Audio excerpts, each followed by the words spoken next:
What's going on, friends? It's Anton Daniels, and I gotta have a conversation with you guys about Tiege Hanley because you see how the sun is hitting me. This is no finesse, no makeup, no filters, no none of that. This is 100% Tiege Hanley. I use it in the morning as soon as I get up, right after I pray and brush my teeth, jump in the shower, and I'm hitting the streets because you never get a second chance to make a first impression. So even though they're giving you 40% off your first order, 20% off for life, even though you may get a free gift, forget all that, right? Because we would do this even if it was full price because it's worth that much. I'm in the streets, I'm kicking it with people when I see dusties everywhere. You don't want to be them. You want to separate yourself. And the way that you separate yourself is self-care. Ladies get it for the fellas. Fellas don't wait for the ladies to get it for you. I'm about to hit the streets right now and I'm feeling confident. I'm feeling great. I mean, I already got confidence, but to have that extra boost of confidence, knowing that you've taken care of yourself and you set yourself apart from all of the rest of the sheep that's walking around making bad decisions on a daily basis. And it's reflected in their actions. It's reflected in the products that they use. It's reflected in the people that they follow. And so if you're trying to level up, if you're trying to make sure that you look good, they're going to send you the pack. They're going to give you all of the instructions on how you're supposed to use it. Then make sure you get your Tiege Hanley. Again, 40% off your first order, 20% off for life. Get your free gift. Make sure you tap in with your boy Anton Daniels because Unc is never going to lead you wrong. I would never have you use a product that I don't use myself. Again, they've been rocking with me for a long time. Make sure you get your Tiege Hanley. I love you. I appreciate you. I'm going to holler at you guys later.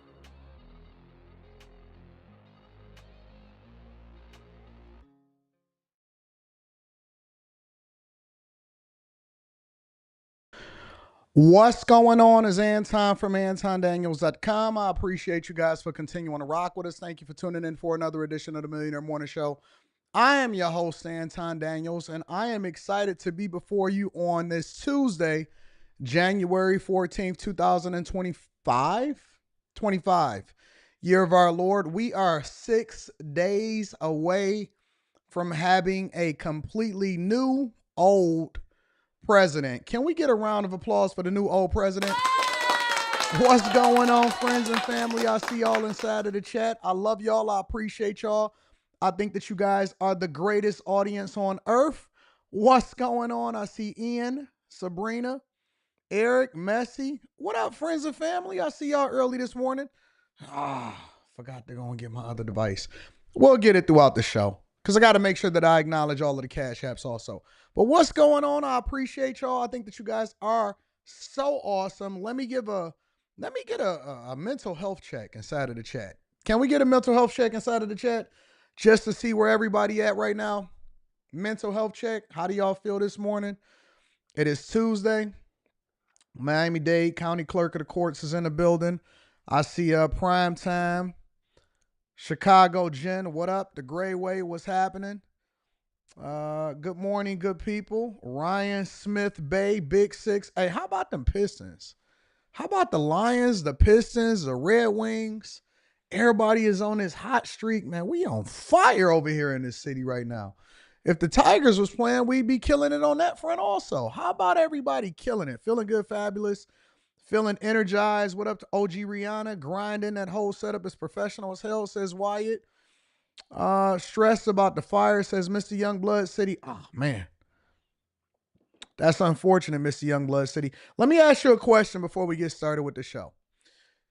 For the people that say that they're stressed with the fires, right? For the people that say that they're stressed with the fires, and we're going to get to the quick hits. We're going to start off with prayer like we always do. But for the people that say that they're stressed with the fires, if you live in California and you stress with the fires,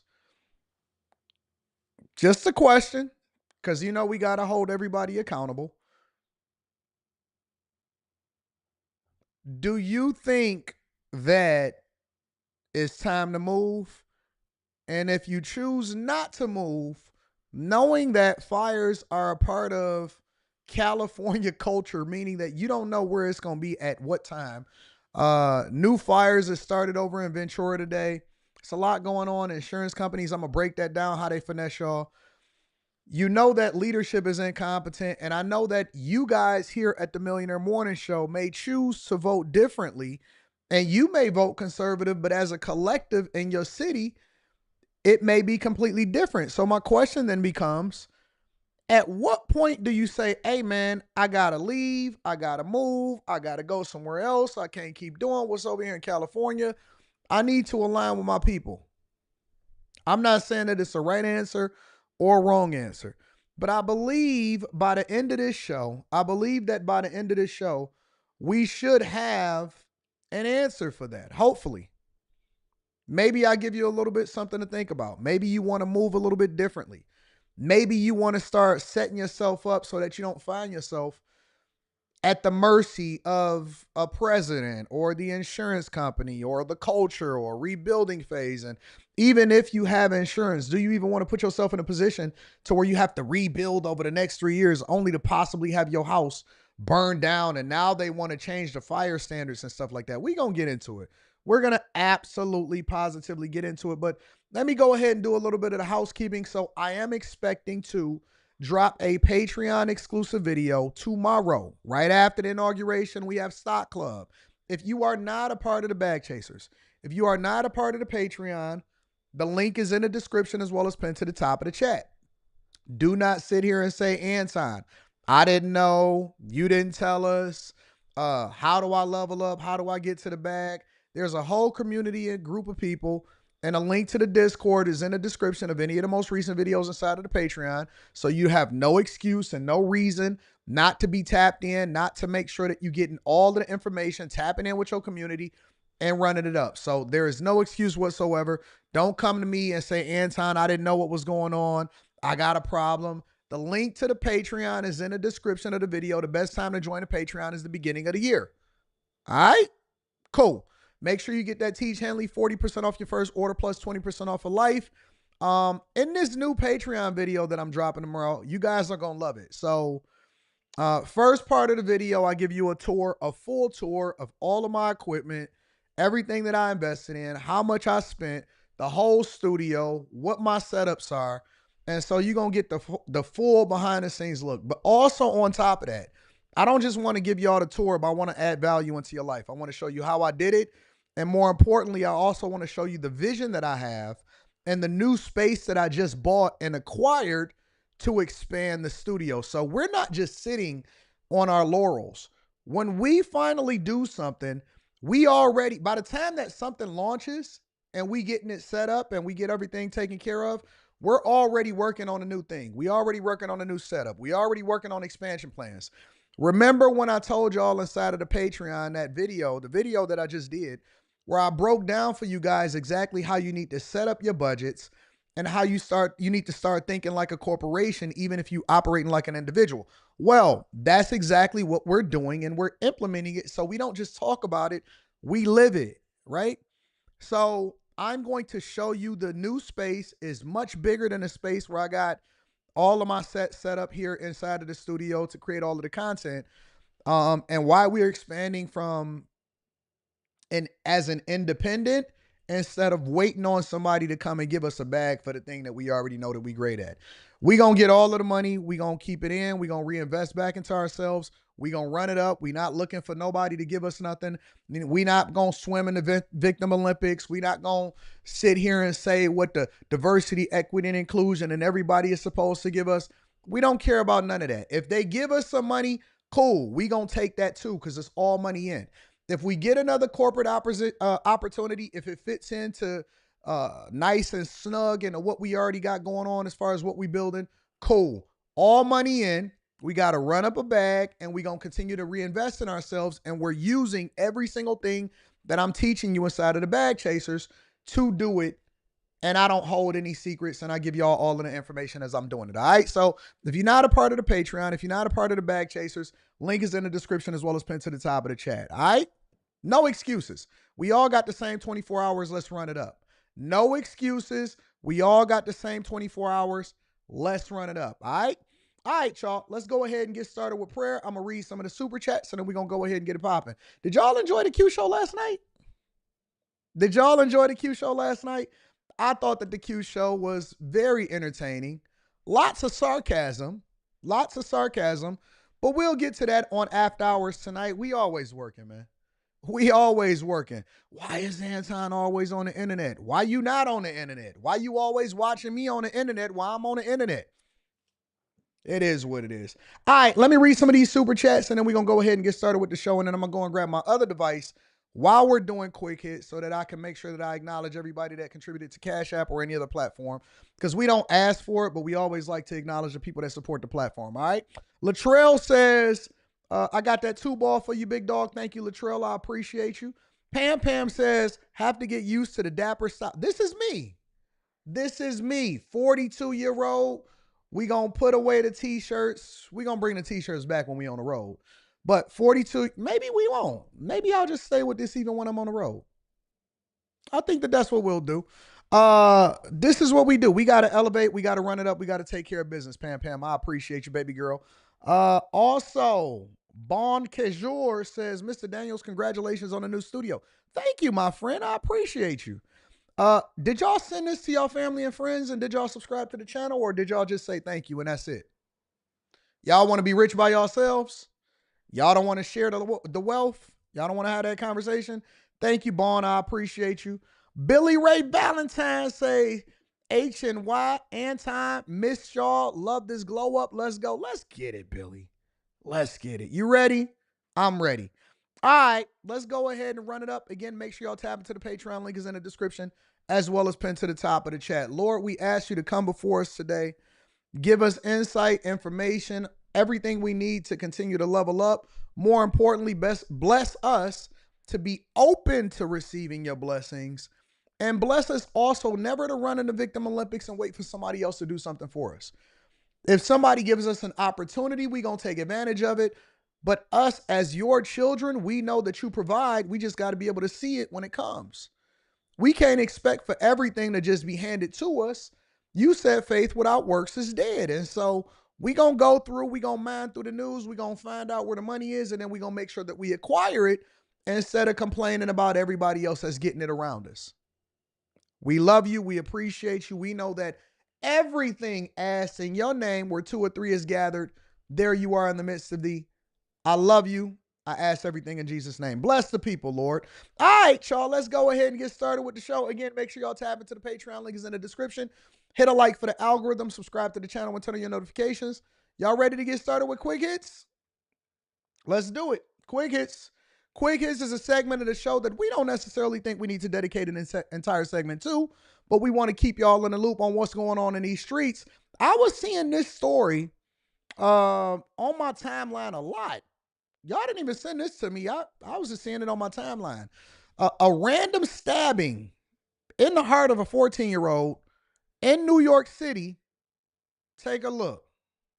We first brought you that story yesterday. 14-year-old Caleb Rehos was stabbed and killed while standing on a sidewalk in the Mott Haven neighborhood of the Bronx. And tonight, we're getting a look at the man who police say did it. Take a look here. Police escorted Waldo Mejia out of the 40th precinct today. He is accused of killing Rehos. News 4's Brittany Miller live in Mott Haven tonight with what we're learning about him tonight. And Brittany, when police tracked him down, they say officers made a disturbing discovery.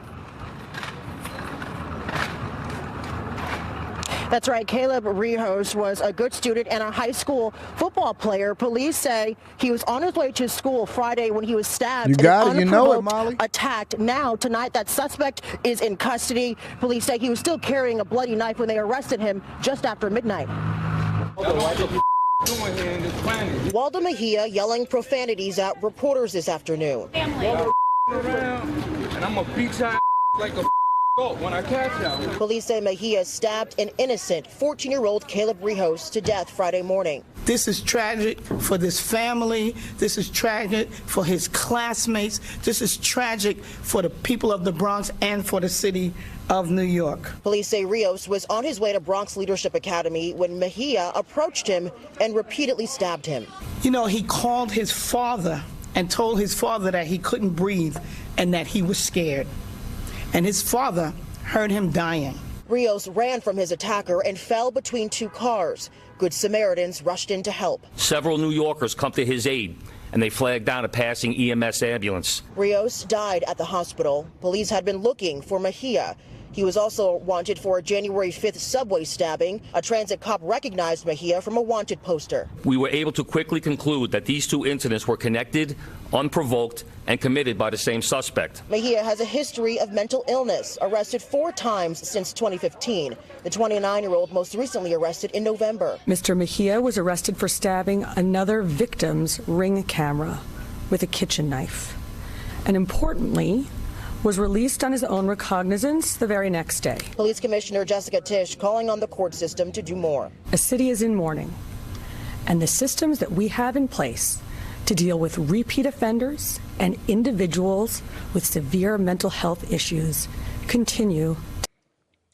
Is the system a reflection of the people that elect the legislative branches to then put these parameters in place to prevent these people from being able to stab y'all on a regular basis? More importantly, do we have a mental health crisis out here in the United States of America? Do we have a mental health crisis on the streets in New York? Almost every single day. It's not just violence. It's just not crime that's being committed. It's the most heinous crimes that you can't explain. Remember the postal worker that was stabbed in the deli just because they was in line and it looked like something else? I don't even know what you describe it. Somebody that needs different profiles that was walking around having this conversation. Remember when the illegal migrant that set the person on fire and then stepped outside of the subway and then was just watching the person burn up and then just walked away like it wasn't a big deal? This situation where the dude is still walking around with the bloody knife and he not even tripping about it. How do these people even live to get this old without ending up incarcerated in Arkham's asylum with Batman's overseeing them, or dead or in jail somewhere? I don't even know how these people is just walking around on the streets. New York, y'all got some explaining to do. Real talk. In addition to that, a man was killed at a McDonald's, and he was a security guard, but he worked there with his son.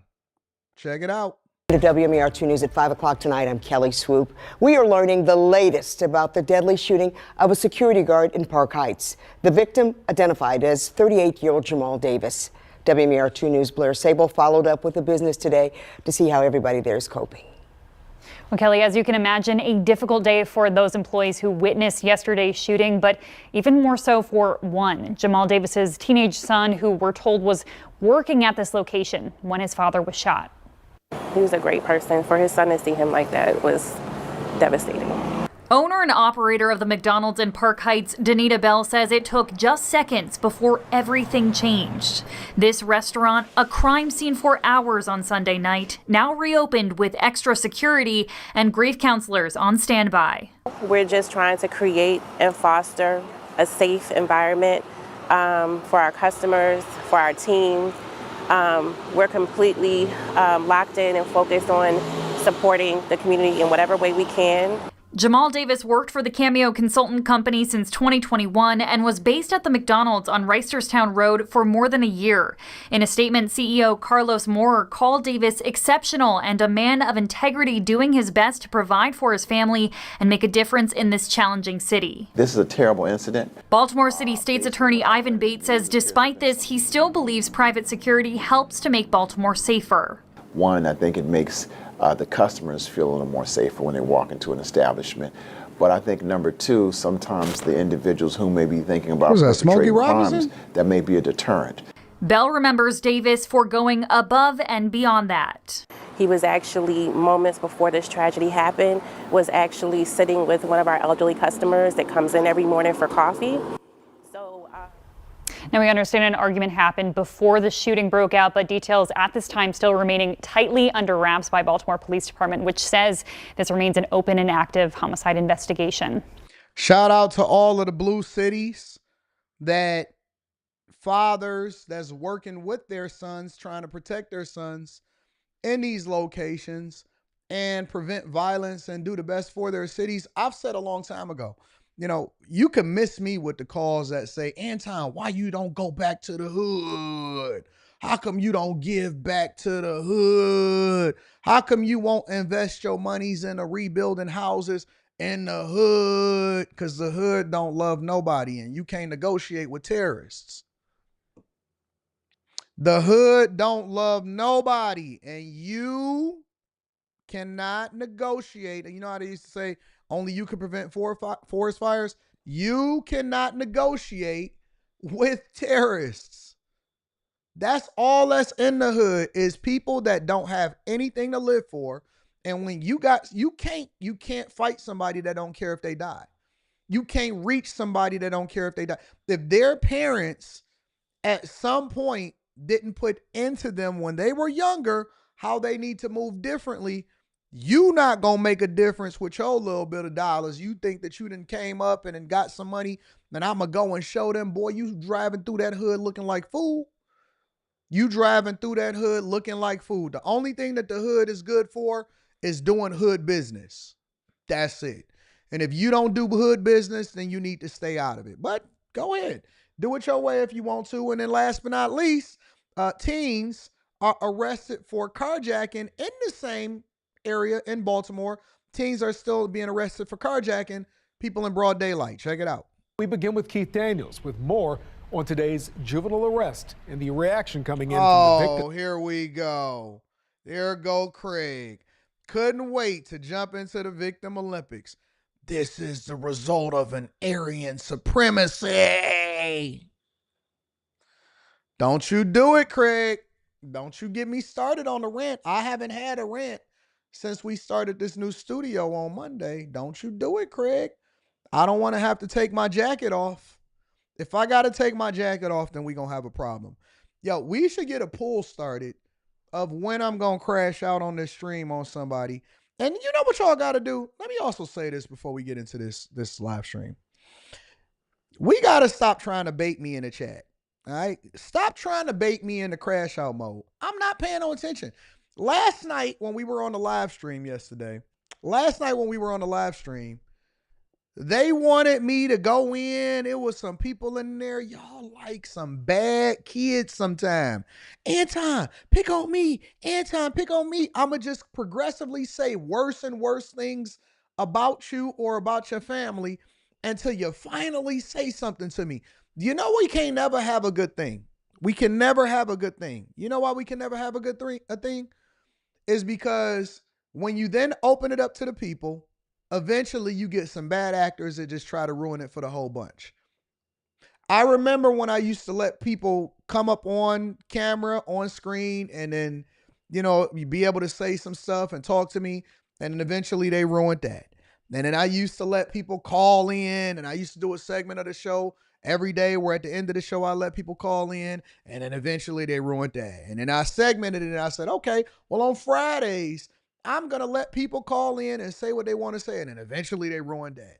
And now, even now, I say, you know what? The chat is my co-host for the day. We're not going to censor people. All we're going to do is to say, listen, you can agree or disagree or have whatever opinion that you want. Just don't be overly disrespectful to other people in the chat. Make sure that you don't talk about people's kids and wives. Make sure that you don't say anything egregious. Now we got to figure out whether we want to put more censorship.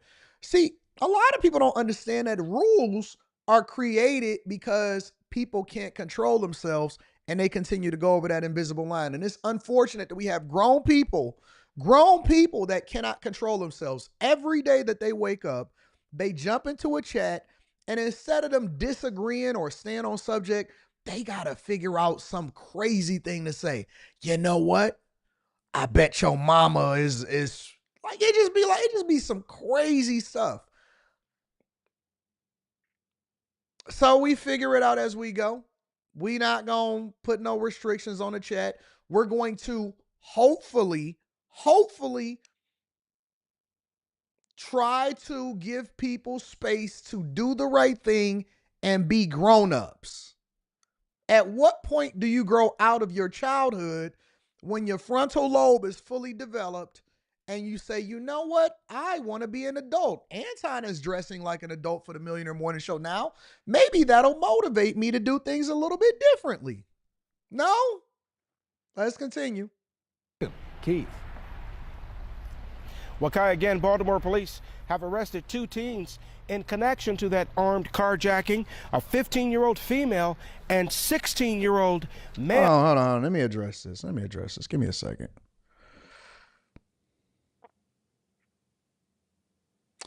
Free speech is free speech, though. But you're not free from consequences. Yo, Raymed Oladumare, are you even from here? Let me see your papers.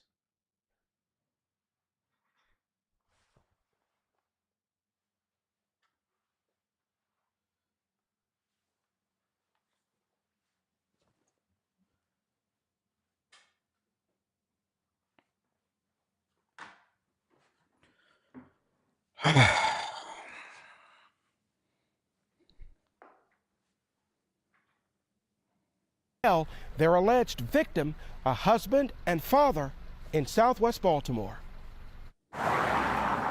Tonight, back on the block where it happened, word of an arrest.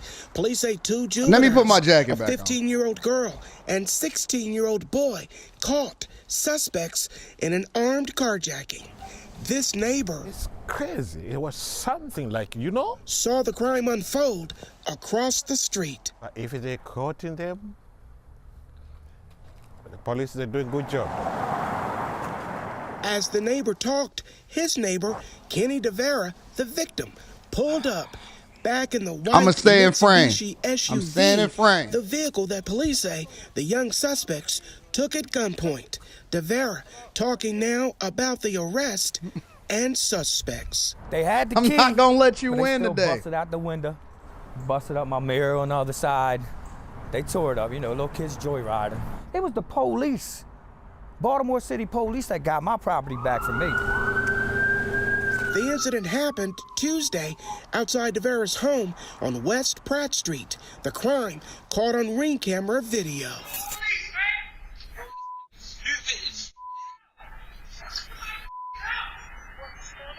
The suspects, one of them with a gun, are seen confronting DeVera, demanding his vehicle before speeding away.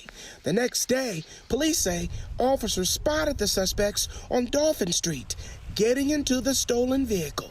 Police followed the vehicle, stopped it. They say the female driver tried running away. It sure do look like them houses from The Wire. Them row houses, and then they be boarded up.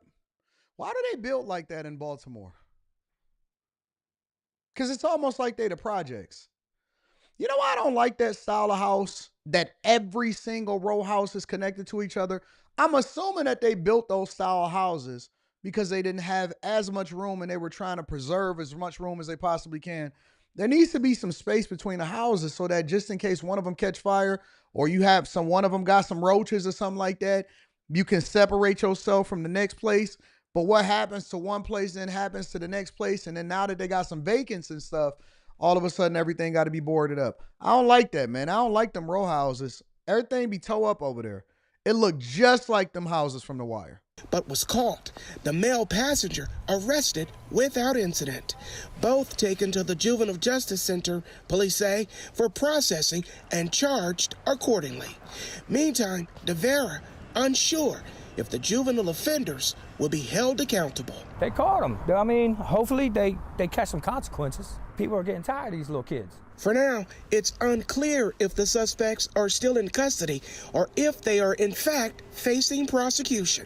Under new Maryland juvenile justice laws, crimes of violence, which include robberies and carjackings, should automatically be forwarded to the Baltimore City State's Attorney's Office. Meantime, another victim of juvenile crime is watching and waiting, laced with frustration. As Brandon Scott is talking about, carjackings are going down by juveniles. I'm getting carjacked in front of my own house. Brandon Scott is a fool. And trust me, I'm going state by state, blue city by blue city to find out what's going on. I seen what was going on with the St. Louis mayor. We did a whole video on the St. Louis mayor on the Anton Daniels channel. I'm going city by city, state by state. Brandon Scott over in Baltimore is a joke. I see what's happening over in St. Louis. Said that she took had 154 absences, 63 trips since 2021. Brandon Scott over here simping instead of doing what he's supposed to do to protect the city. Shout out to the police officers everywhere, included in Baltimore, doing the hard work and in the trenches while y'all don't have any real leadership. Ladies and gentlemen, that's your quick hits, all right? Let me read a couple of these super chats and then we're going to go from there. I'm not going to let them crash out. They ain't not going to put me in crash out mode today. I'm too pretty for being crashing out. Jerry says, new year, new set, new production. We get AD in a suit every day. 2025 will be a great year. Yo, I got like 30 of these shirts lined up over there, Jerry. It's crazy. We gonna get to it. Bond says, you already ran through my family. They are watching right now. Shout out to Bond. I appreciate you. And shout out to the family. We love you, family. Good morning, AD and everyone. Nice blazer, sir. Thank you, A-Man on one. I appreciate you. Only in America and Russia, they feed them to the alligators. Top-notch rocker in the building says, AD, what could cause a man to shoot a 4-year-old son in the head in front of the child's mom? Well, it happened recently in Baltimore. Really? Send me that. That's a good story right there. No Hood Rats Allowed featuring Goth Baddie got a couple of super chats over here. Let me make sure I give you the sound real quick. Our VP, our sitting VP, is from California and hasn't said one peep about the fire. Shows that everything is staged as F. This is why we don't care and have no feelings. Yeah, she don't care. She gearing up to do whatever it is that she doing. No Hood Rats Allowed featuring Goth Baddie says, oh, you hit us with the second one? The duplicate? I appreciate you for the 10 ball in. Green Monster says, I got 20 on Friday crash out. We'll see. We'll see. I'm focused. Boo Man, what up the Boo Man? I appreciate you, big dog. He also says, been living here in Baltimore my whole life. Carjackings by 10 and 15-year-olds is wild. Real life GTA in this town, bro. That means it's time to get out. Hopefully you ain't voting the same way, you know. Get out of the victim Olympics and no more voting blue. Get out of there and save yourself. Green Monster says, oh, took the jacket off. About to lose my 20 already. Veronica, what up, V-Pep? What up, V-Pep in the building says, looking real sharp, Anton. This is what we do on the Millionaire Morning Show, V. Brandon Jennifer says, most of Baltimore homes are like that of the neighborhoods were built back in the 1920s. 187 says, the haters are here. That means you killing it, bro. Well, we want them to change their ways too. Make sure you tap into the Patreon link is in the description. The Gray Way says, so now what am I going to do with all of these black t-shirts I just ordered? We still wear them. We just don't wear them for the Millionaire Morning Show. You know what I'm saying? Martin Muhammad says, last night you patiently reframed the issue, dropping gems, and the two wouldn't hear it at all. The need to be right was strong in those two. Number two, sarcastic and interruptive, no self-control, shaking my head therapy, ladies. Yeah, I think that women really, really need some help. They need some help. I used to think therapy is a scam. I'll take anything at this point. Sean says, I'm in St. Louis, AD. She ain't did for St. Louis. Shaking my head is sad. Like 64 trips is crazy work. No wonder we rated top 5 murder capital on the regular. Hey, if y'all get that mayor out of there, if she not doing what she's supposed to do, I'll come and invest in St. Louis. AD, some people just can't get right in their lives. That's unfortunate. Shout out to Night J. Night J said, this is why I was a virgin until I moved from B-More. Don't want nobody to get them cookies, Night J. I also want to give a round of applause for my guy. Shout out to Mike, that dude. I appreciate you on Cash App. You always hold me down, big dog. Thank you, thank you, thank you. You guys are absolutely appreciated. Y'all want to go ahead and get started with the show? All right. Got to give y'all an update on what's going on with, wait a minute. Hold on. My stuff ain't set up the way it's supposed to be. Anyways, I got to give you guys an update on what's going on with these fires over in California. How long do y'all think these fires are going to be raging on? Fire crews now working to contain a new fire that erupted overnight in Southern California.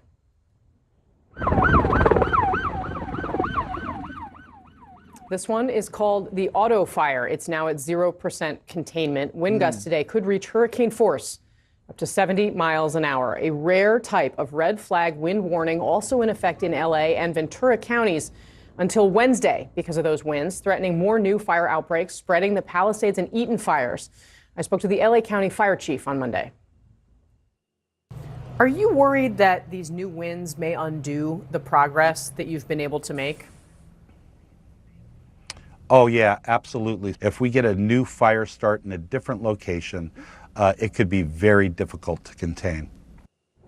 CNN's Michael Yoshida is live for us in Altadena. Michael, good morning. What are you seeing there, and what have we learned overnight? Hey, good morning, Casey. When you talk about that new fire popping up, just to put in perspective, that's about an hour west of us, but it's a perfect example of that concern that officials have been talking about and why over the last day, throughout the overnight hours, as our team has driven through the Palisades, through Brentwood, here into Altadena, we've seen so many fire crews staging, pre-positioning, trying to be ready for if one of those new sparks, those flare-ups happen, so they can quickly get a handle on it. Now, while we have that ongoing concern and threat of those fires and new fires this morning, and I'm not sure if you can hear, but we have a lot of work happening here in this Altadena neighborhood. Utility crews, gas companies, others hard at work trying to begin some of that repair work. Obviously, as you can see behind me, this, as we've been talking about, one of those communities that's been just devastated by the Eaton fire. You can see some of the lines as well still hanging down. Just an example of how much work is ahead for these communities in and around Los Angeles. But again, right now, that most pressing threat, that biggest concern overnight heading into the rest of the day is going to be how those winds continue to potentially shift and what impacts they may have on those fires that they've already been working so hard to get those containment lines around, and what any new fires such as that auto fire may pop up as well. All right, so I know that the leadership in California is woefully inadequate and they don't take care of business. We know that. We know that Gavin Newsom didn't do his job, but he's trying to make sure that he rebrands and put himself in a position to be able to run for president of the United States of America in 2028. That goes without saying. We know, or we predict, that Kamala Harris is potentially going to run for governor of California. And the question then becomes, do you think that she's going to do a better job than Gavin Newsom? That's number two. Number three, we know that these mayors, such as Karen Bass, at least the diversity, equity, and inclusion mayors, are doing a horrible job in being able to manage and do things the right way. We know this. Now, here's my question. Because wildfires, we just now bring in more visibility to it, because this could potentially be one of the worst wildfires, or some of the worst wildfires in the history of California as far as the amount of damage that they're doing. My question then becomes, is there really anything that you guys can do about it, or is that just a part of the culture?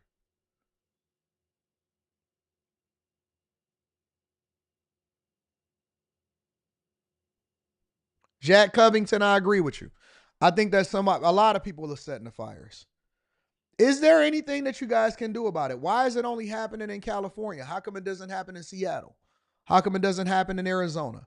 How come it doesn't happen in Nevada? Well, I know Nevada is basically a desert, but I'm just saying, how come these places are just completely uncontained? How come it doesn't happen in Miami? How come it doesn't happen in any of these other places?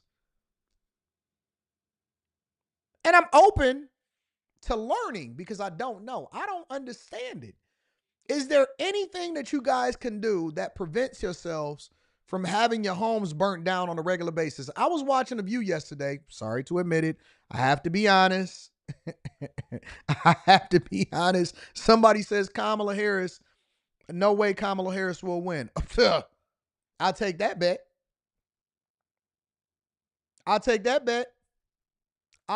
bet all day long. I will take that bet 10 times out of 10. We're going to talk about it on After Hours tonight. I will take that bet. My question is there a way to prevent this from happening at all? And how come it doesn't happen in other places? It's too moist there in Seattle. Man can't control the weather. Well, it's not just about the weather. It's also about the environment that natural disasters thrive in, right? For example, We know that we get snow in Michigan. We actually like having all 4 seasons in Michigan. And so what we do is that we have different building codes. We separate our structures a certain way. We make sure that we do preventative maintenance. We have people that are dedicated to managing our parks and recreation areas. We actually pay parks and recreation, not taxes, but if you want to sign up for a certain sticker when you renew your tax for your cars, you can actually help donate to that. We have things in place, and it has been for a long time, that allows for us to be able to manage certain things more effectively, right? No? All right, Michael Yoshida for us this morning. Michael, thanks very much for that report. And that new fire burning right now in Ventura County could spread because of those gusty winds he was just talking about, and the area is under the highest possible threat level from wildfires. Let's go to our meteorologist, Allison Chinchar, with more Concrete on what houses to expect prevent today. Allison, good fires morning. from spreading so quickly. Yeah, good morning. And I think that's really been the biggest concern all along. It's not necessarily, the fires that are there. We have several that are at 100% containment. It's all these new fires that just pop up. What happens to those, especially as those winds continue to rage throughout the day? Here's a look at the red flag warnings that we have in effect for today. And some of these even go all the way through Wednesday afternoon. This is both the combination of those strong gusty winds up. You say we have wildfires in Oklahoma all the time. They do preventative maintenance. See, that's what I'm saying. How come Oklahoma, for example, if they have wildfires, they're able to prevent that? I mean, it's some things that you can't prevent. You can't prevent tornadoes, right? You can't necessarily prevent hurricanes unless you want to factor in and you want to throw in some caveats and say, well, they controlling the weather. I know it's a lot of people that believe that. I don't think that that's out of the realm of possibility. But just for the sake of conversation, let's just assume that they're not controlling the weather and that we are having some things that are natural disasters. Let's say you got the occasional pyromaniac or arsonist over here. Is it a way for you to prevent this from being so catastrophic, or is this just the way that the culture is going to be for the rest of your lives over there in California? Like, are you expecting, I was going back to what I was saying originally, I was watching The View because I was watching Whoopi Goldberg crash out, and she was saying that her home burned down and her other home when she was living in California burned down, and this home burned down and that home burned down. And so I'm trying to figure out, like, is it a way where you guys can basically put yourself in a position to where every single year we're not talking about how bad the wildfires are? I'm just trying to understand it. Around 60 to 70 miles per hour, but also taking into account how dry the air actually is. But even embedded within the red flag warning, you have these two areas here, the kind of that darker purple pink color here, where they are considered a particularly dangerous situation embedded. And that does include 3 of the 4 fires that we are watching. They are in one of those PDSs, but it also includes places like Ventura, Thousand Oaks, San Fernando. Again, a lot of these towns and communities are inside of these. So it's going to be something we have to keep a very close eye on as those winds begin to tick up. You look as we go through the day, look at some of these 40, 50 mile per hour gusts starting to pop up, even in some of the more heavily populated areas throughout the day today and continuing in through at least the first half of the day. Somebody said, cannot use salt water. Salting the earth is a thing. Well, you do realize that over in other countries, they're investing in desalinization. So they basically, because we have an endless source of water on the earth, and in a lot of places like Nevada and Arizona and California, they are having water problems because unlike here in Michigan, where we're basically connected to the largest freshest body of water on the face of the earth in the Great Lakes, so we're never going to have those problems as far as a lack of clean water. We have problems in Flint when it comes to the pipes and our infrastructure.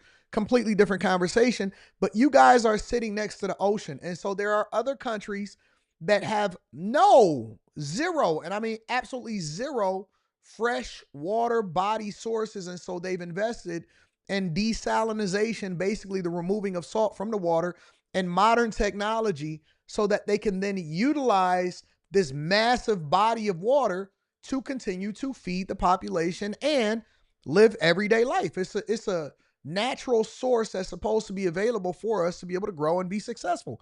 Why aren't we investing in the latest technologies as far as desalinization? Or is that too much of an ask? Or do you guys not pay enough taxes already and they need to allocate more resources to that? Or are y'all robbing Peter to pay Paul in order to pay interest on the loans that y'all have already taken out as Californians? I'm just asking the questions that nobody want to ask. Tomorrow, possibly into the afternoon hours. You've got these wind advisories with the wind gusts up around 50 to 55 miles per hour, the high wind warning where they could get up to 60, even 70 miles per hour. And yes, this does include the areas where we have all 4 of those fires. So we'll have to keep an eye out. But the one thing, Casey, that they really need is rain. And we just simply don't have that in the immediate forecast. Yeah, really difficult. All right, Allison Chinchar for us this morning. Allison, thanks very much for that. Turning back now to the wildfires raging still in LA to speak to someone in the region, Todd Hall, a senior meteorologist with the National Weather Service working in their Los Angeles office. Todd, I know we had a few issues with connections earlier. I hope you can hear me now. Todd, just bring us up to date on the latest with the weather forecast, because we were expecting these strong winds, hurricane-like winds, to pick up once again midweek. Is that what we're seeing? Jesus Christ. Yeah, we're going to expect those winds to increase again overnight tonight. Just go ahead and take California. Really, we're starting into Tuesday morning now. Hit them with an earthquake. We're going to see right those winds start to increase as we get into sunrise here and shortly thereafter. And so we could see gusts between 55 and 70 miles per hour across the area, and we're already seeing these critical fire weather. Somebody said desalinization is expensive. Everything is expensive until you drive the cost down by making sure that you invest in it and the new technologies. Lithium-ion batteries was super expensive. General Motors was the first one to create an electric vehicle. Until you continue to have mass production of it, and then you can drive the cost down by making sure that you normalize the process. Everything is expensive when you first invest in it. The cost to manufacture cars, concrete. Everything is expensive when you first invest in it. TVs were expensive. Now you can go and get one. You can go and get an 85-inch for $900. I remember when people was waiting in line to pay $3,000, $4,000 for a plasma TV. The cost is driven down by our investment in it, but I think that the investment should always be in the infrastructure because that's the thing that keep us alive and keep your house from burning down. Is it more expensive to rebuild your house or to invest in the technologies that allow for you to be able to put the fire out and do preventative maintenance? That's all I'm asking. The conditions already in place. We've had the red flag warnings out for the last several days.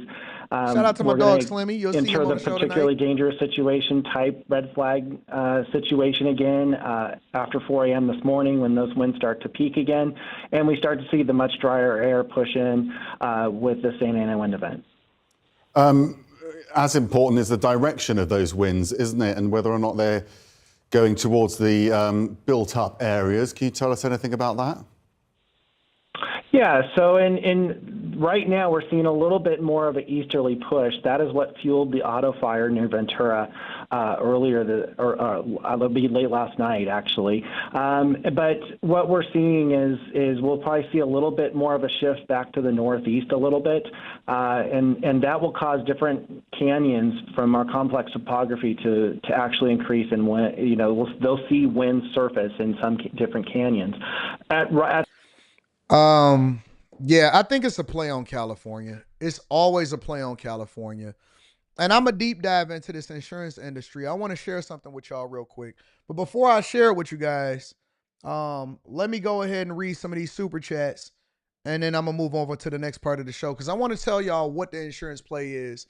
Your car sent me something this morning, and I'm going to share it with you guys tomorrow. We're going to deep dive into Tampa and Florida because more insurance companies are pulling out, and the prices of the homes over there is starting to collapse bad. But that's tomorrow's show.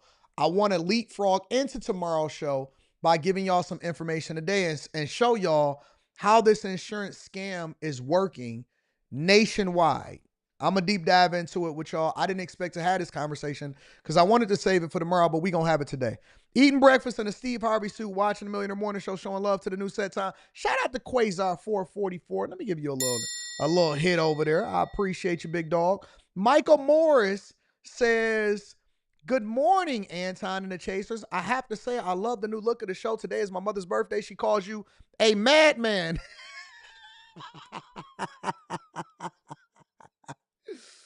Oh, but she'll get it one day. Happy birthday, Margaret. Margaret gotta be at least 57'8", no less than 6'2". You know what? Just for you, Margaret, I'm gonna take a special moment to sing happy birthday with you. Hold on. Let me get this together. I got to get my singing voice together. My birthday singing voice. Happy birthday to you. Happy birthday to you. Happy birthday, dear Margaret. Happy birthday to you. Woo! Happy birthday, Margaret, from the Madman. You know what I'm saying? Make sure y'all hit a like for the album. I'm the only madman that's going to sing happy birthday to you. And y'all know y'all like crazy anyway. Women love crazy, or what they perceive to be as crazy, until they realize that they was a crazy one and you was normal. But we'll get there. We'll get there. Scooby Don says it's not happening anywhere else because they're getting Cali prepped and ready for the 2028 Olympics. Cali 2.0 is like Hawaii 2.0. Look at Newsom's interview. I know. We gonna get there. We working through it. Herb Young is in the building, says crazy idea. Crazy. Build brick homes and buildings. Well, why would they do that? That doesn't make sense. Why would they want to do something like that? Daddy Day Trips is in the building, says, drop that link. Let me give you some I can't. We got a new format. We'd have to structure that. All right. We're doing everything in an order. In structure and in order. Okay. That is proven, says the Wealth Building Journey. There was a documentary from a scientist created an F5 hurricane in a lab back in 2014. I think it was on the Discovery Channel. Eric D is in the building, says, worked in insurance over 25 years, lots of seawater, damages the fire equipment and destroys the vegetation, which would cause another problem. But again, desalinization is not necessarily using seawater, it's turning seawater into fresh water.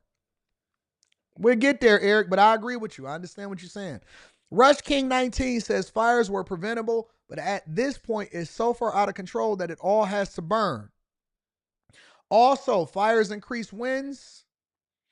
Fire pulls more air in. Shout out to you. No hood rats allowed with Goth Batty says they don't want to put the fire out. They just want to do a bunch of photo ops. Wow, bro. They really think we are that stupid. Some are, but we aren't. Talk to them. No hood rats allowed with Goth Batty. I appreciate you. Make sure you guys tap into the Patreon. Link is in the description. Also, Tiege Hanley, 40% off your first order plus 20% off for life. And let me make sure that I acknowledge everybody because some people is holding me down. Shout out to my dog, ESDC in the building. I appreciate you. And Rand Wilson says, Texas is set to sue all state insurance. Interesting that you say that, Rand Wilson. I appreciate everybody for holding me down. Thank you. Let's deep dive into this next segment of the show. All right, let's deep dive. So a man is describing losing his home in California, but he mentioned something, and I just so happen to have it planned. I wasn't going to include this in a part of the show today, but he mentioned something that just caught my ear. And I thought that I'd give y'all a little bit of insight based off of my research and why I always lean to insurance companies to figure out whether or not I want to invest in a particular area. Make sure you guys hit a like for the algorithm, subscribe to the channel, and turn on your notifications. Let's rock. All right, so many stories of homes lost during this wildfire tragedy. What you're seeing here is the destruction of James Barrow's Pacific Palisades home, moment by moment. This is all captured by the camera in his Tesla. Now, James Barrow, we connected on social media. I invited him to come on to the show tonight to talk about this because you have quite the story. Let's just start with, obviously, we're so sorry that this has happened to you, and basically all of your friends in Pacific Palisades have lost their home as well. You told me that earlier preparing for tonight's interview. Talk to us about your own experience. What was that like, seeing your home burn, and you must have felt so helpless? Yeah, well, thank you for having me on here. And yeah, I mean, it was surreal. It was the entire day was just a really hard to explain day. It started, at 10:30, my wife had called me in, seen smoke, and she went ahead and called the schools, got our kids out of school. I was at a conference in Las Vegas. I was at CES for work. And, we had no communication at all from the government, like no idea. And honestly, it appeared as if this was not even remotely a possibility this would happen to us. And then throughout the day, it just got more serious and serious. And it was all through friends on text and WhatsApp. No communication was given to us. And then finally, I left the conference. I went to the airport to try to get a flight home.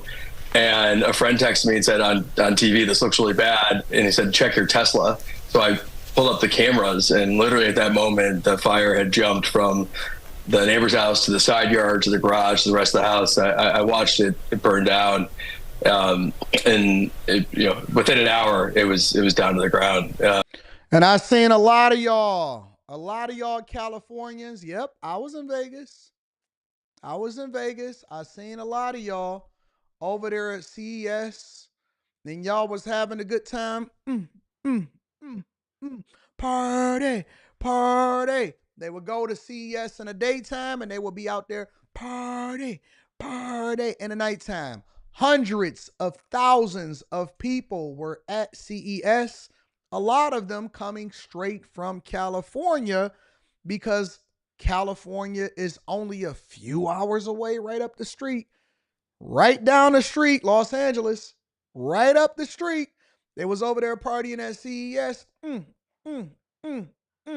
And their wife and their kids was at the crib. Oh my God, it's a fire coming to burn everything down. That was what was happening. Let's continue. And the entire time, there was no fire trucks. There's nothing that came. And when we live 3 blocks from the fire station. Let's show the viewers that, because we have a picture of your home, what it was before. So if our director can pull that up. So here's what it was. You live there with your wife, and you have a 3-year-old, you have a 5-year-old. Thank goodness you all are safe and okay tonight. That is $1 million home in California. You see that house right there? You see that house right there? That is $1 million home over there in California. No cap. $1 million home over there in California. Probably costs no more than $80,000 to $90,000, including plumbing and everything like that, to build it anywhere else inside of the United States of America. But there in California, because you guys are paying for great weather, that is probably $1 million home over there in California. But then you provided a map that shows, and it's 3 blocks away is what you count between your house and the nearest fire station in the Pacific Palisades, and you say you didn't have any firefighters show up. And I know this is you're very much pro firefighters. This is not a knock on them necessarily, but you certainly felt abandoned. Yeah, and the irony of all this is I still can actually access my camera from my car. I have not been to the house yet, but I can still look at it remotely. And I said 2.5 million. 2.5 million.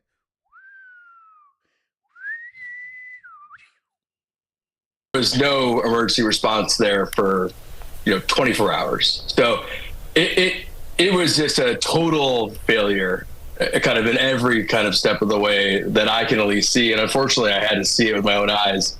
And, the part that just upsets me the most, to be totally candid about it, is, and I think I mentioned this to you, but, my insurance got dropped by State Farm. I got put on the FAIR plan. That alone is frustrating. But the city knew that State Farm had dropped all of us. So there were like 1,600 of us who lost our insurance over the last 6 months. And the city apparently didn't take that as us being in a form of elevated risk. And so the fact that the fire hydrants didn't have water pressure or the reservoir filled, whatever it may be, I went ahead and paid a 400% increase on my insurance to protect my family. The city did nothing to protect us. Let me stop for a second. I want you guys to hear what he said. On the surface, it looks like he just said some random, normal, everyday stuff. Oh, my insurance company, they had already told us that they was going to drop us. This was a part of shows that we did over 2 years ago. But let me break something down for you guys. Let's back up for a minute. Let's back up. The city knew that State Farm really can't see, 24 hours. So it was just a total failure, kind of in every kind of step of the way that I can at least see. And unfortunately, I had to see it with my own eyes. And the part that just upsets me the most, to be totally candid about it, is, and I think I mentioned this to you, but my insurance got dropped by State Farm. I got put on the FAIR plan. That alone is frustrating. But the city. Okay, so he's going to go over and say the city knew. Why weren't they prepared? Blah, blah, blah, blah, blah. Okay, so in California, they have what's called, for short, it's called a FAIR plan. Let me give y'all the big screen so we can talk about this, all right? They have what's called the FAIR plan. And in the FAIR plan in California, it's basically state-sponsored homeowners insurance that is to give you more confidence and to allow for you to have comfort in the fact that if anything happens with your home, you have homeowners insurance and you don't have to worry because you're protected. Fair enough, right? They do the same thing in Florida, right? In Florida, insurance companies are fleeing.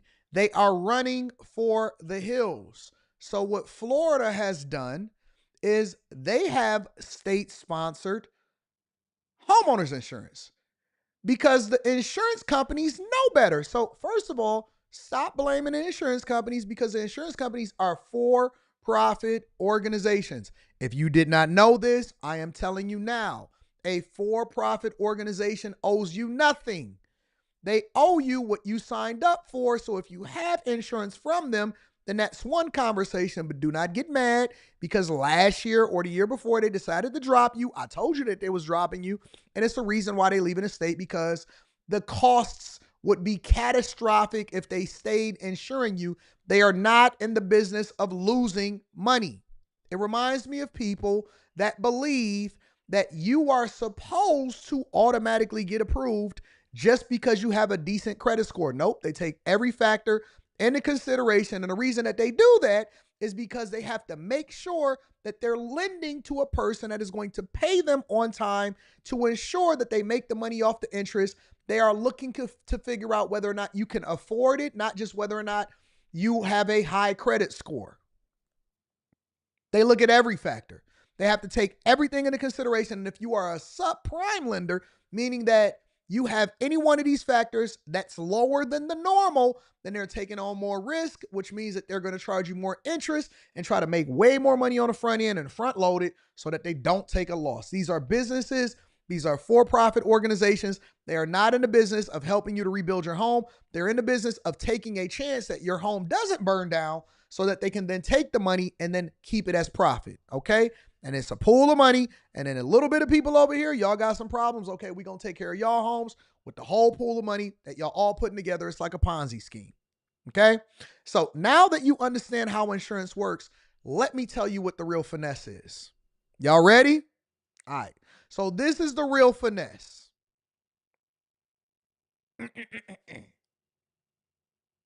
California, Florida, and several other states are losing insurance companies, okay?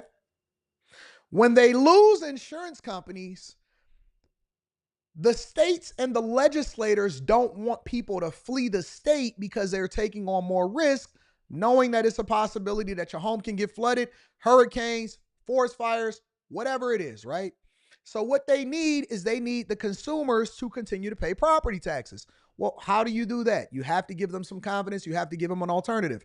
You can't get private insurance companies or publicly traded insurance companies to feed into what it is that you got because they know better. You the fool, you keep building on it. You keep spending $2 million over there.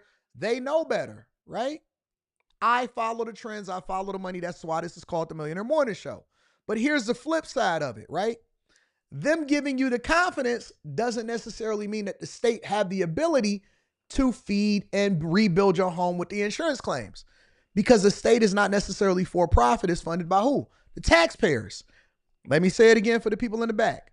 The state is funded by the taxpayers, meaning that when you guys pay these egregious amount of taxes, it's supposed to go towards whatever it is that you signed up or voted for, because you're voting in legislators to work on your behalf, not just from a diversity, equity, and inclusion perspective, but also from a business perspective. Infrastructure, preventative maintenance, homeowners insurance, whatever it is that they subsidize in your state, each state operate like its own country. That's what it's for. But here's the finesse. Have you guys recently seen and heard Gavin Newsom call the federal government, call Biden, begging Trump and saying, hey, listen, guys, we have catastrophic damage over here. We're going to have to rebuild. We need to rebuild in 2 years. You guys told us that we would be able to have the 2028 Olympics here. We got so many major events happening here. How will we be able to do that if we don't get federal resources to do so? Guess who funds the federal government? Guess who don't live in California? So now, because the state don't have the resources committed, even though they're subsidizing the homeowners insurance, every last one of us are going to be on the hook for paying for Californians to rebuild their home. And then they frame it like, hey, it's the federal government. We are the ones that feed the federal government. So even though we may be mad at Ukraine, or even though we may be mad at Taiwan, or even though we don't want to fund these proxy wars, they'll say, hey, listen, stop funding that and then take care of the people over here in California. Well, the legislators in California knew that they wasn't going to be able to pay for them to rebuild their homes. And so then they get all of these platforms like The View and CNN and MSNBC to say, hey, guys, don't focus on who's accountable right now. We need to band together to make sure that the American people is taken care of and Californians can go over there and rebuild their homes.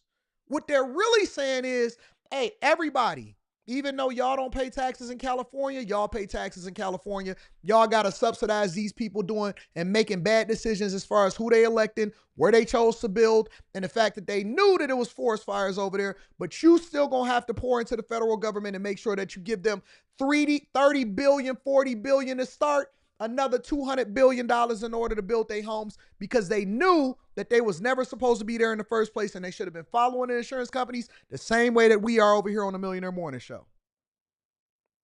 That's the finesse. That's why we do what we do over here at the Millionaire Morning Show.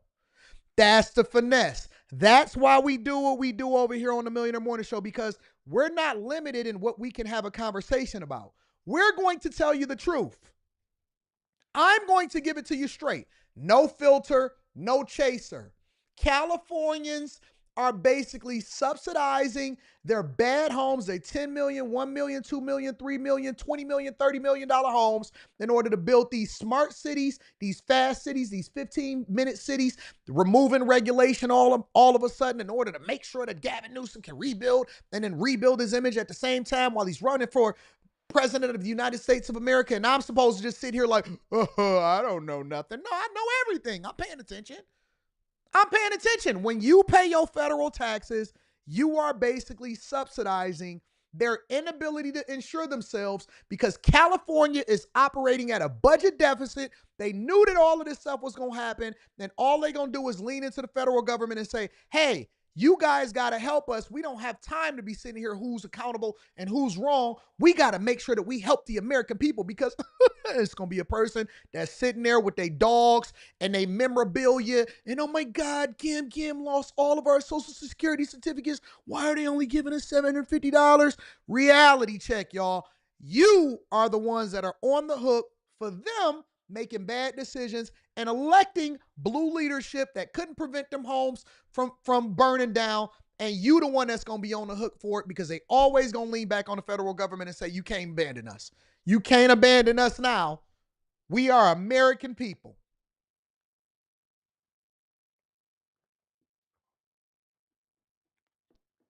That's the play. That's the play. Now you know.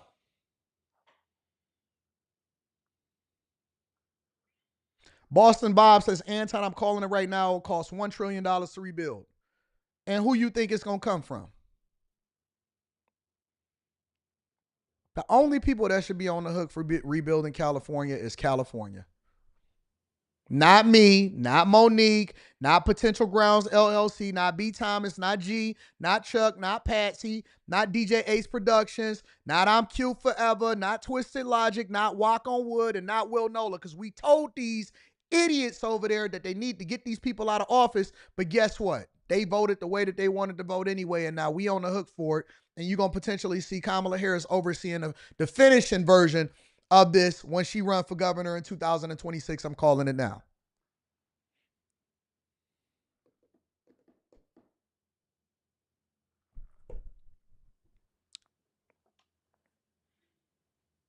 Now, when I replay this, it's going to hit different, ain't it?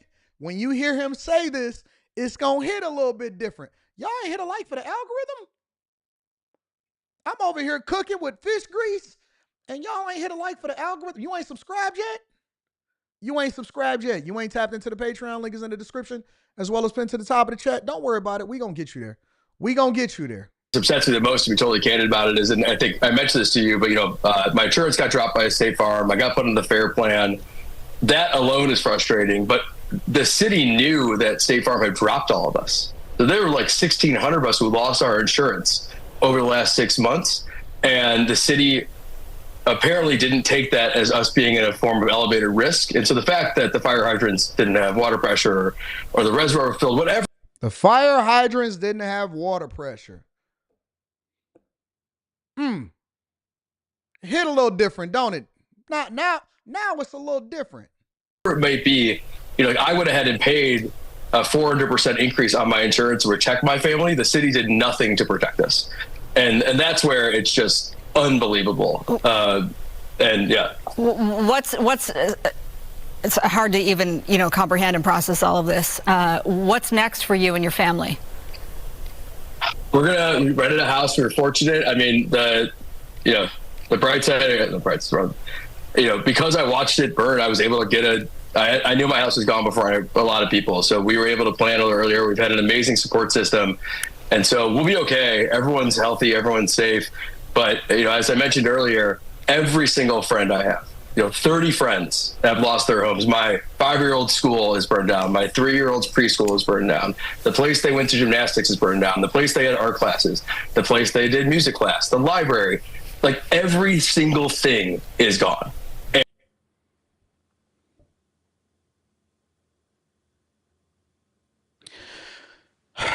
Make sure y'all hit a like for the algorithm, subscribe to the channel, and turn on your notifications. Let me read some of these. Are we working today or are we working? Shout out to my dog, Phil Jack. Jesus, Phil on Cash App. What is going on? Says a little something for another suit. Phil, I'm just going to buy another black suit. I may show up with blue tomorrow. I may show up with blue tomorrow to match my background. Let me turn my background to red because we over here cooking with fish grease. Let me change this real quick. Give me a second. We over here with the fish grease on. We got to go with the orange is red because we are hitting on all cylinders with the interactive studio. The background need to be matching what we cooking with. Fish grease. I'm saying, shout out to my dog. I appreciate you, bro. I really do appreciate you. Shout out to my girl Liz. Liz is in the building, says suited and booted. You know I am, baby. You know I am. I love you, Liz. You so great to look at and conversate with. My truck was stolen in Buckhead, GA at a gas station in broad daylight. Really? That's crazy. Atlanta, Buckhead is different out there. Daddy Day Trip says, mine went from $900 a year to $2,200. Ricarda, Laura, you're fired. I live in Bixby Knolls, Long Beach, far from any fires. Well, y'all got to subsidize what's going on over there. Lil Peanut says, I heard that the insurance companies canceled policies because they kept warning the city about the brush and they didn't do anything about it. The insurance companies know what the piss is going on. They ain't stupid. Trey D says, California is earmarked for immediate citizen removal. Make way for rich East and South Asians, and South Anton is in the building. That house was $2.3 million. I bet you it was. Wealth Building Journey in the building says that's the same way a mortgage works. Banks front load interest so that they get paid 75% of the total interest for the loan. in a loan's first 15 years, which is a possibility for you to lose it right after that. Everything else is profit. Daddy Day Trip says they need to audit Cali. My taxes are high and they keep begging. Thankfully, I'm doing well enough to make sure that my tenants don't feel any of it. But to beg the federal government when we have the 5th largest GDP is outrageous, and beg they will. Consequences of the white flight of the 1950s. Rico Champion got a couple of super chats in the building. Says, new studio was amazing, champ. I'm inspired to upgrade something now. I might have to buy myself a new lamp or something for the studio. Hey, listen, small steps make big strides. You know what I'm saying?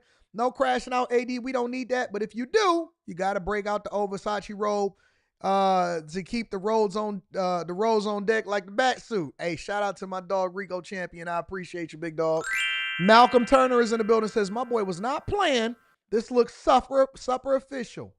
Shout out to Grit. Grit and Grind says, California knows how to party. And Finesse taxpayers while they at it. Make sure y'all hit a like for the algorithm, subscribe to the channel, and turn on your notifications. Let's get over to the thieves, right? We want to talk about the looters. Of course, we got to get to the Dusties. Dusties is out there stealing in California. Make sure y'all hit a like for the algorithm. Let's get it popping, y'all. NBC4 News starts with breaking news.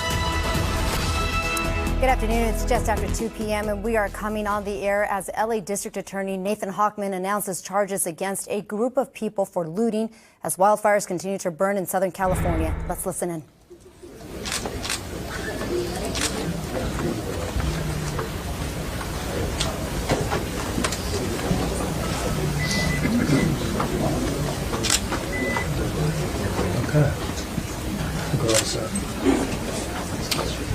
All right, we'll start right now. So, as we've said before, with the firefighters literally putting their lives on the line to save people's lives, their homes and their properties and their businesses, with law enforcement working 24 hours to keep us safe and secure during these tragic times, with over 200,000 Angelenos cooperating with evacuation orders in order to make sure that they get out of harm's way, but allow firefighters and first responders and law enforcement to do their business. There have been certain people that we have given a warning to because we anticipated that this was going to happen, and these are the criminals. These are the people who are seeking to exploit this tragedy for their own benefit. These are people who have engaged in looting, arson. We've also investigated price gouging. We'll be investigating internet scams and the like. I didn't see the ransomware attack. Today we're here to announce that the promise that we made when we started this, that these criminals would be arrested, they would be prosecuted, and they will be maximally punished, is a promise we are keeping. As we announced today, the charges being filed on 10 different individuals, 9 of them for looting in both the Palisades and the Eden fires, and 1 for arson. And arson, by the way, not connected with the origination of the major fires, but an arson that occurred in Azusa. Do y'all know what the purpose of a press conference is? The purpose of a press conference is to make sure that they hold you accountable while at the same time using you as an example. They're trying to promote and prevent other people from doing similar crimes. And the way that they're going to do that is they basically are saying, hey, listen, whatever it is that you do, we're going to prosecute you to the furthest extent of the law. Because the one thing that you're not going to do is take advantage of people who are displaced or people that had to lose their home or people that did have their home saved only to come home to see you looting and taking stuff up out of it. They have to make an example out of you. That's the whole purpose of a press conference. So if you watching this or if you was watching a press conference, it would behoove you to chill out. And why do criminals always look for an opportunity to do things at the worst times?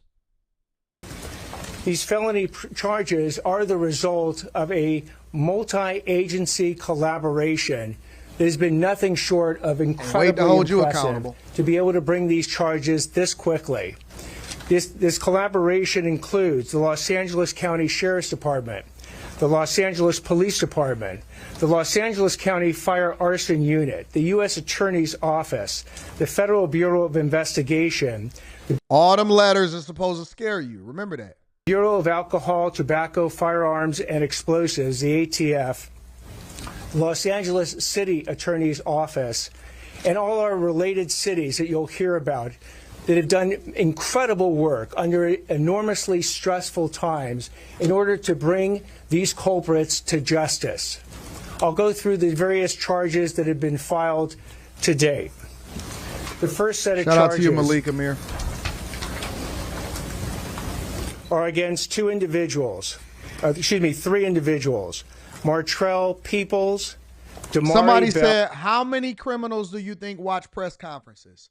The same. Listen, let me tell you something. A lot of y'all may not be familiar with this. Criminals know the law better than you do.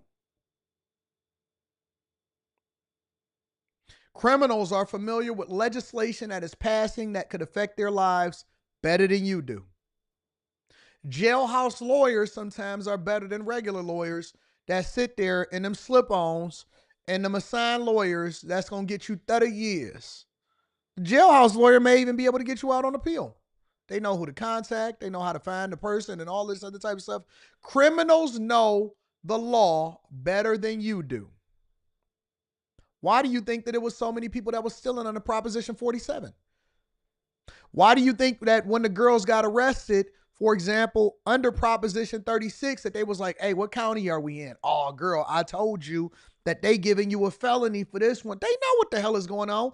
You think that the TVs don't work in their house. You think that they ain't got phones. You think that they ain't got internet. You think that they ain't sending each other articles in group chat. They are participating in their success the same way that you are. The same way that you're familiar with your industry, they familiar with their industry. You know what their industry is? Criminal. It's called criminal activity. And Travin Coleman. Shout out to Jared. What two of these individuals did is on the night of both January 8th and the early morning hours of January 9th. They went ahead and committed first-degree residential burglary and looting during an emergency and evacuation situation in a house in Mandeville Canyon. He said, ain't no criminal worried about no press conference. And this is why you fooled. This is why y'all don't be situationally aware. This is how you get your house broke in. This is how you be sitting there getting finessed by a chick at the bar. Oh, she loved me. She liked me. No, dog, you getting set up. And they dropping your location on a burner phone to their homegirl and to their homeboy so that they can finesse you as soon as you go to sleep, and then you waking up with a kidney missing and your safe is gone. You don't think that they focused on mastering their craft? Some of them are at different levels. You a fool. And at the very least, you have to assume that they know, and that's one of the reasons why you do preventative maintenance. Anyways, let's continue. They have been charged with first-degree residential burglary. Always, they've been charged with looting. Getting knocked they've been over. charged with grand. And they're gonna be coming into the Millionaire Morning Show. Anton, could you pray for me? What's going on, fam? Yeah, something happened in my house. They don't want to tell you what really happened, but they always asking for prayer. They talk the most stuff, and then they be asking for prayer. Anton, can you lay a hand on me virtually? Can you and the Chasers send up a word during your morning prayer session? I need the type of prayer that only you can pray. And you know I'm going to pray it, but I ain't going to pray it the way that you thought that I'm going to pray it. I'm going to pray it the way that I know that God want me to tell you. God, give him what he deserves and help him to learn a lesson. Amen, in Jesus' name. Theft. They stole over $200,000, has been alleged by the charging documents. And by the way, with respect to the charges I'm going to announce, please know this. Huh? The charges themselves are not evidence. Everyone that I'm going to describe today is presumed guilty until and unless they are proven guilty. Did I hear that right? Hold on, let me rewind that real quick. The charges themselves are not evidence. Everyone that I'm going to describe today is presumed guilty until and unless they are.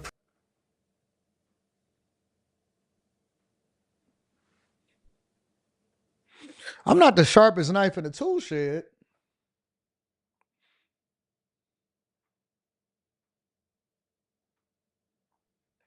You know, some of us, we got to play it 3 times to make sure that we heard it the right way. Please know this.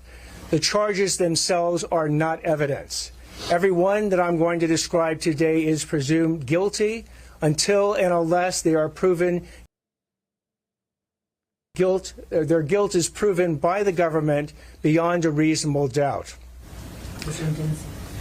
I'm sorry? Presumed innocent. Excuse me. Presumed innocent. Thank you for the... No, you had it right the first time. No, you had it right the first time. See, this is why you got to put your listening ears on. When I be debating with the ladies on Monday night, they got 2 mouths and 1 ear for a reason. No, and then I have to correct them. No, ma'am.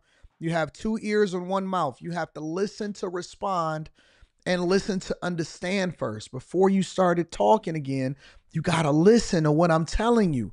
Listen. See, I'll be on it. I'll be paying attention to what's going on. Change. Presumed innocent until and unless their guilt is proven beyond a reasonable doubt. So back with Mr. Peoples and Mr. Bell. They went ahead and... Y'all know y'all guilty until proven innocent, right? Now, that's a fact. I believe in that when it comes to this type of criminal activity. What did he do? Guilty. We need to stop having all of these long trials. We need to start having a speedy trial. Had an Anton court. What'd he do? He ain't paying his child support. All right, well, let me find out that ain't his kid. You going to jail with him. No. If that's not his child, if that's not his kid, did y'all do paternity at birth? Okay, well, no child support till paternity. We ain't got to sit here. We ain't going to prolong it. We ain't going to make this no long thing. And no, you not getting no child support. Until you prove that that's his kid, no child, no nothing. No. I don't care what you put on the birth certificate. We need to have Anton court in this joint. And committed these crimes. And when they committed these crimes, as you're going to see on this TV screen right here to my left, it was caught on a Ring camera. If you can play that. Guilty. As Go we're to jail. speaking. Don't pass go. Don't collect $200. No, none of that. And the LAPD, through, again, such impressive investigation, worked with various leads and tracked Mr. Peoples and Mr. Bell to an apartment in Koreatown. Yep. Surveillance was then conducted. When they attempted to leave... Then y'all gonna go over where the Asians is at. Gonna go to Koreatown. Oh, you gonna go to Koreatown now, huh? Ah, you profile. Okay. So you knew where to go get the money. You said that you was looking at them with the hair store. They always got all of these beauty salons everywhere. Okay, I see what you're doing. They were then apprehended, and items of a number of these stolen items from that residence was found with Mr. Peoples and Mr. Bell.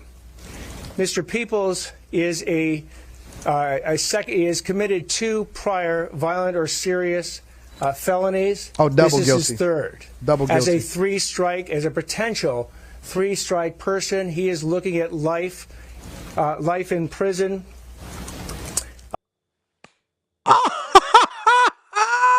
Oh, yeah. So you decided that on your 3rd strike that you wanted to go and loot people's homes over in the Palisades. Well, guess what? You know what that comes with? Yeah. Don't call Jay-Z. No new bail reform. Ben Crump can't help you. Biden is leaving out of office. There's no more pardons. Trump is tough on crime. And guess what that carries? Life. Life. Life.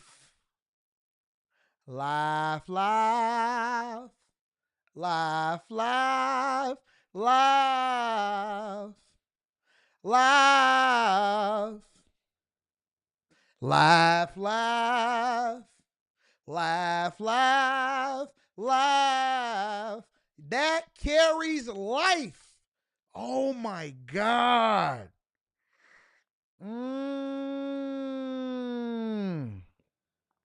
Let's learn more. And Mr. Bell as a 2nd strike. Individual will be looking at 22 years and 8 months in prison if convicted. Mr. Coleman. Somebody in the beginning of this segment of the show said, man, don't nobody watch no press conferences. You better watch the press conferences. You better watch the press conferences. They giving out football numbers out here for you breaking up in people's homes. They giving out football numbers. 22 years. Life. No parole.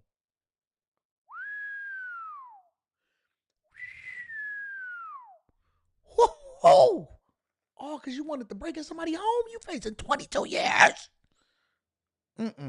Ain't worth it. And accompanied Mr. Bell and Mr. Peoples out of that apartment building in Koreatown, went into a second car. And when Mr. Peoples and Mr. Bell were stopped, that second car, driven by Mr. Coleman, kept going. It went through a light. It crashed into another vehicle. That innocent person in the other vehicle suffered a concussion. That's it. So Mr. Coleman has been charged with 1 count felony hit and run causing great bodily injury. As also a potential third strike case, he is looking at a maximum sentence of life in prison.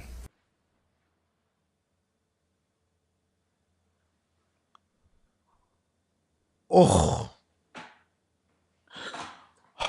I would have just fainted. Oh, Jesus, be offense. I'd have just fell out right there. Just take me now, God. Just take me to the upper room. Just take me. Ain't even no point in living no more. I'm done. I'm done. I'm done. I got my second and third strike breaking into somebody's home and running into somebody, causing great bodily harm. Oh, take me out, Jesus. The second case that we'll talk about involves Rudy Salazar and Lucia Hilrara Perez. They have all of them is that, you know, that they others. All of them is others. Been charged with 2 counts of each of first-degree residential burglary in connection with an Altadena looting incident. On the night of, again, January 8th, they went ahead and entered 2 different houses in the Altadena area, stealing property they better be watching in each press of the houses, and they were apprehended by the police. The third, and they are looking at 6 years maximum on each one of the residential burglary counts. Each, and that ain't concurring either. Don't concurrent mean that it both run, so each count you still only get 6 years? Or do you get 12? You got to combine them together. I don't know. This is criminal court. I'm used to dealing with civil court. It's a little bit different over here. The third set of charges is against Roy Sims, Ryan Sims, Naquan Dewey Reddick, and Pierre O'Bannon.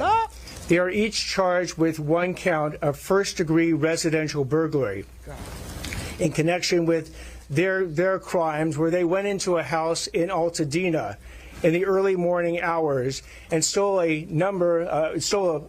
variety of different personal property from the owners of that house. If we can show some of that property and the burglary tools that were seized. No. We do not have that. Among the property that you'll see, and they got the jail right behind you. Do you see the logo of the jail behind you? You see the logo of the jail behind him? Jesus, Lord. And in that particular incident was actually the Emmy Award of the resident who lived there.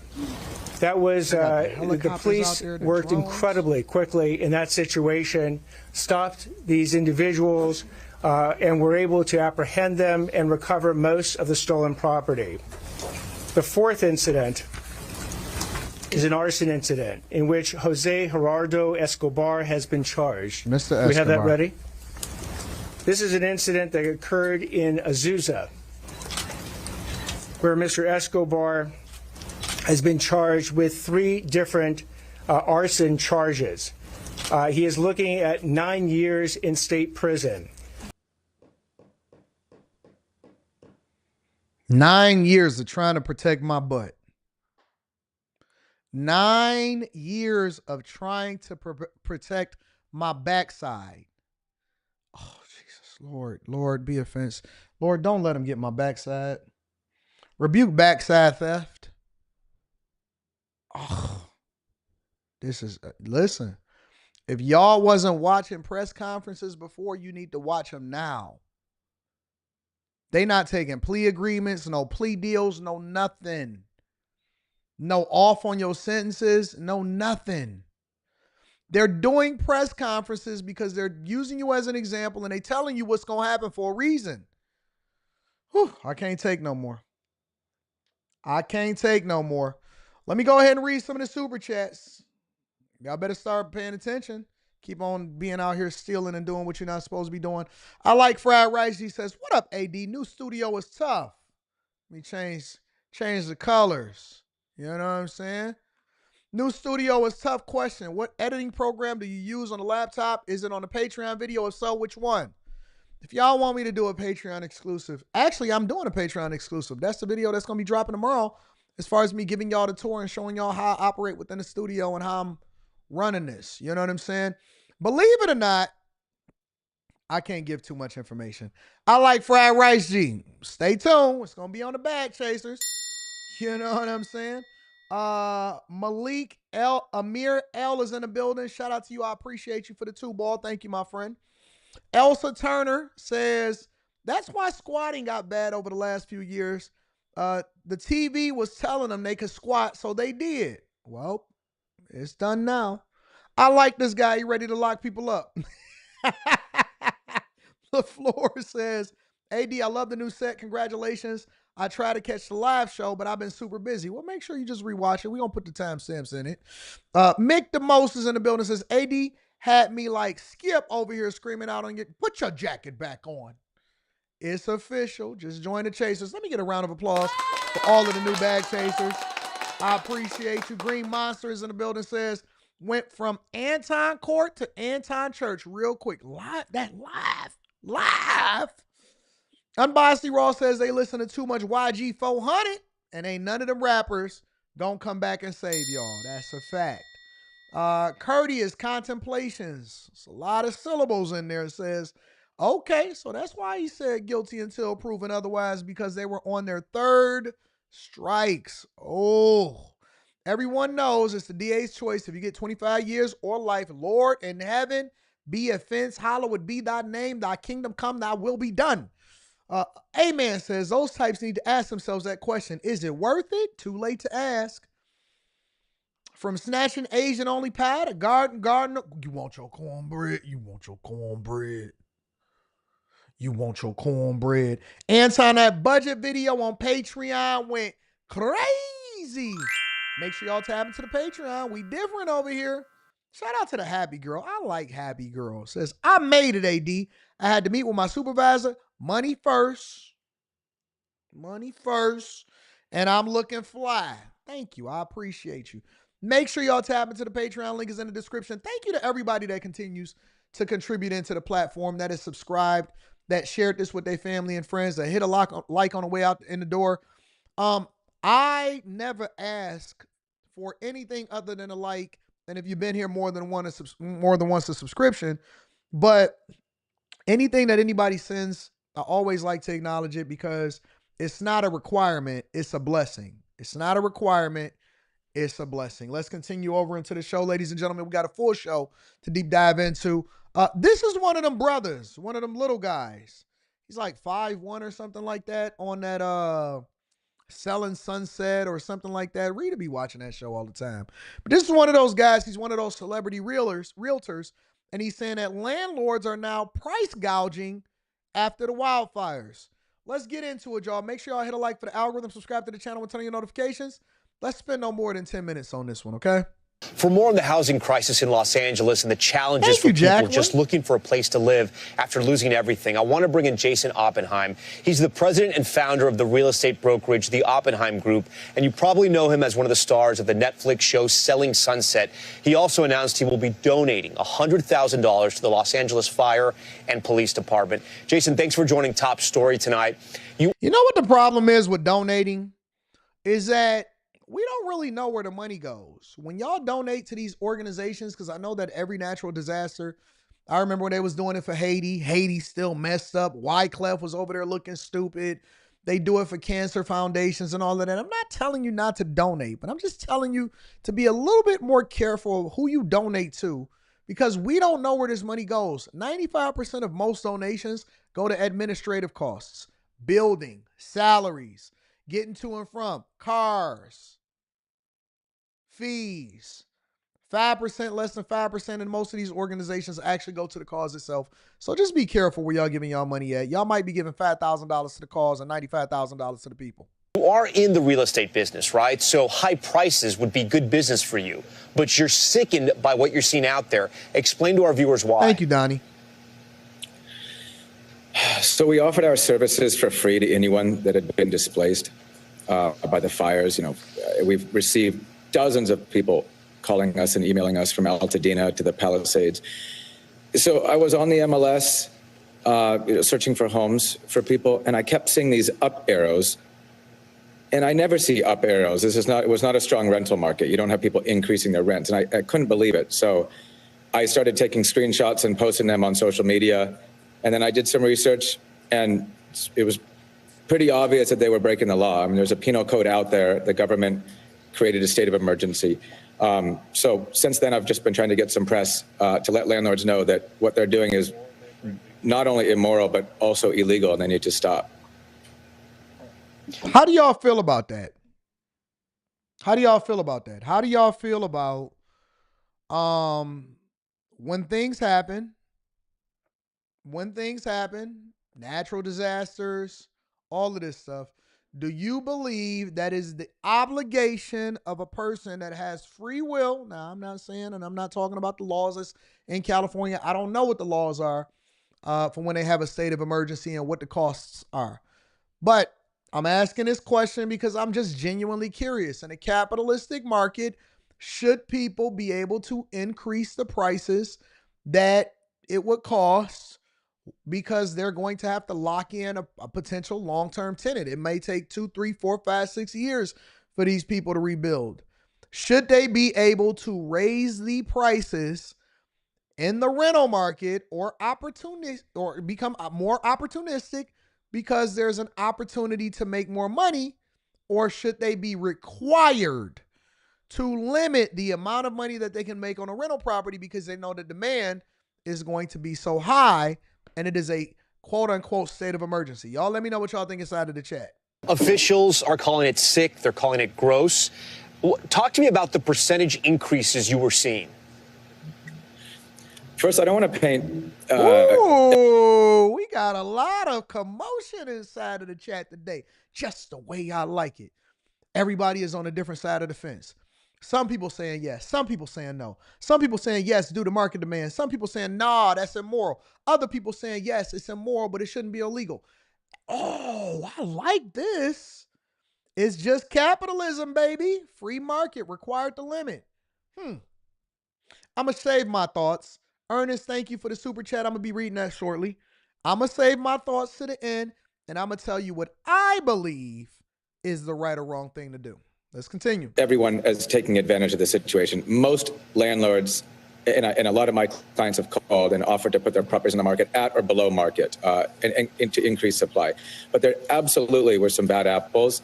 Some of the ones that I posted were, someone was asking in Altadena $4,500, and then the next day it was $6,000 when they couldn't get $4,500 a month previously. I sent a client to a property that was asking $13,000 a month. He offered $20,000 a month because there were so many people at the house. He offered to pay 6 months in advance, and the landlord came back and asked for $23,000 a month. Okay, hold on. Wait a minute. If you are in a market, because there are some big time buyers out here, if you get to the point to where you're willing to pay $20,000 a month,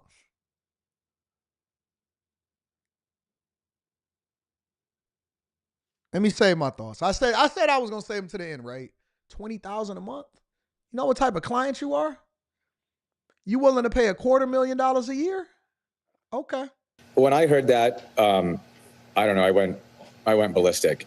I just couldn't believe it. We're out here with a hard enough job representing hundreds of displaced families, and we have very few properties, and we have to deal with greedy land. I couldn't take it. He says 6 months ahead. Now, I'm not the sharpest knife in the tool shed, but 20 times, he said 6 months. I was about to say 20 times 10. So you willing to pay, what is that, $120,000? You willing to pay $120,000 6 months ahead? Look like I'm in the wrong market. How hard is it for your clients that are looking for a place out there? I've spoken to a lot of families who say they look at a property and there are 50 people all bidding for the same property, and then they're asking very personal questions. They want people of high incomes to be renting these homes now as well. I mean, it's very difficult out there. It's almost impossible. You know, we have clients competing against other clients right now. Every house that comes on the market, if it even comes on the market, gets 15 applications in the first day. You know, I mean, the unfortunate truth is that a lot of people that want to live in the communities where they grew up and the communities where their children go to school, they're not going to be able to. We need to increase supply, and unfortunately, we haven't even seen the people come off the sidelines yet that are in hotels that haven't even been able to receive authorization from their insurance companies so they can go out into the marketplace. It's going to actually get worse.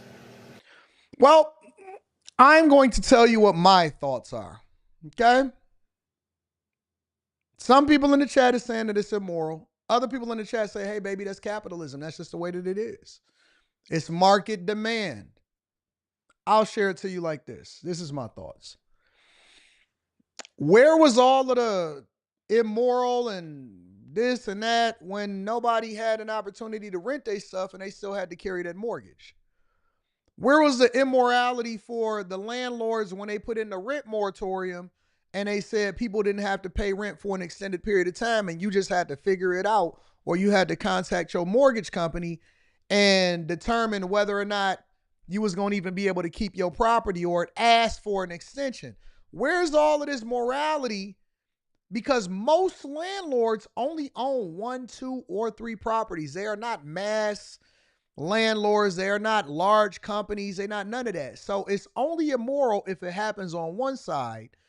But the market conditions shouldn't apply when you going through something, right? I'm just asking the questions. I gotta ask the questions. Nobody cares until it then starts to pull on your heartstrings. Then we gotta move away from a capitalistic market and we gotta start accommodating how you feel about it, right? That's all I'm asking. That's all I'm asking.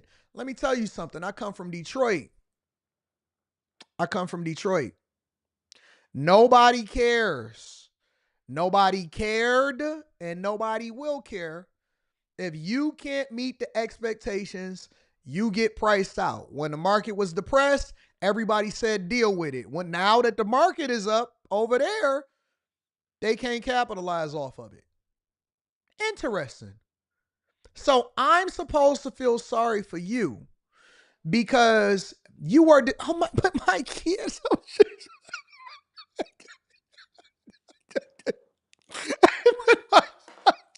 but my kids, they can't go to the same schools. We got some schools right over here in Baltimore that you can go to right next to that vacant in that row house. My kids used to go to a school of choice. Well, find somewhere else for your kid to go now. It's called being displaced. When people get kicked out of their homes or they get foreclosed on or they can't pay their rent, guess what? They got to move schools. The market determines what the market determines. You can't sit here and tell me what's immoral and what's not immoral. You can't pick and choose because you wasn't paying no attention when everything was bad out here in these streets. But when everything is good, we up. We up. The price of the brick is up. The price of the brick has increased. Listen, miss me. Miss me with your morality argument. Morals don't exist here when it comes to capitalism. Because it didn't exist for you when I was suffering. We all the way up. All the way up. All the way up. Nothing can stop me. We all the way up.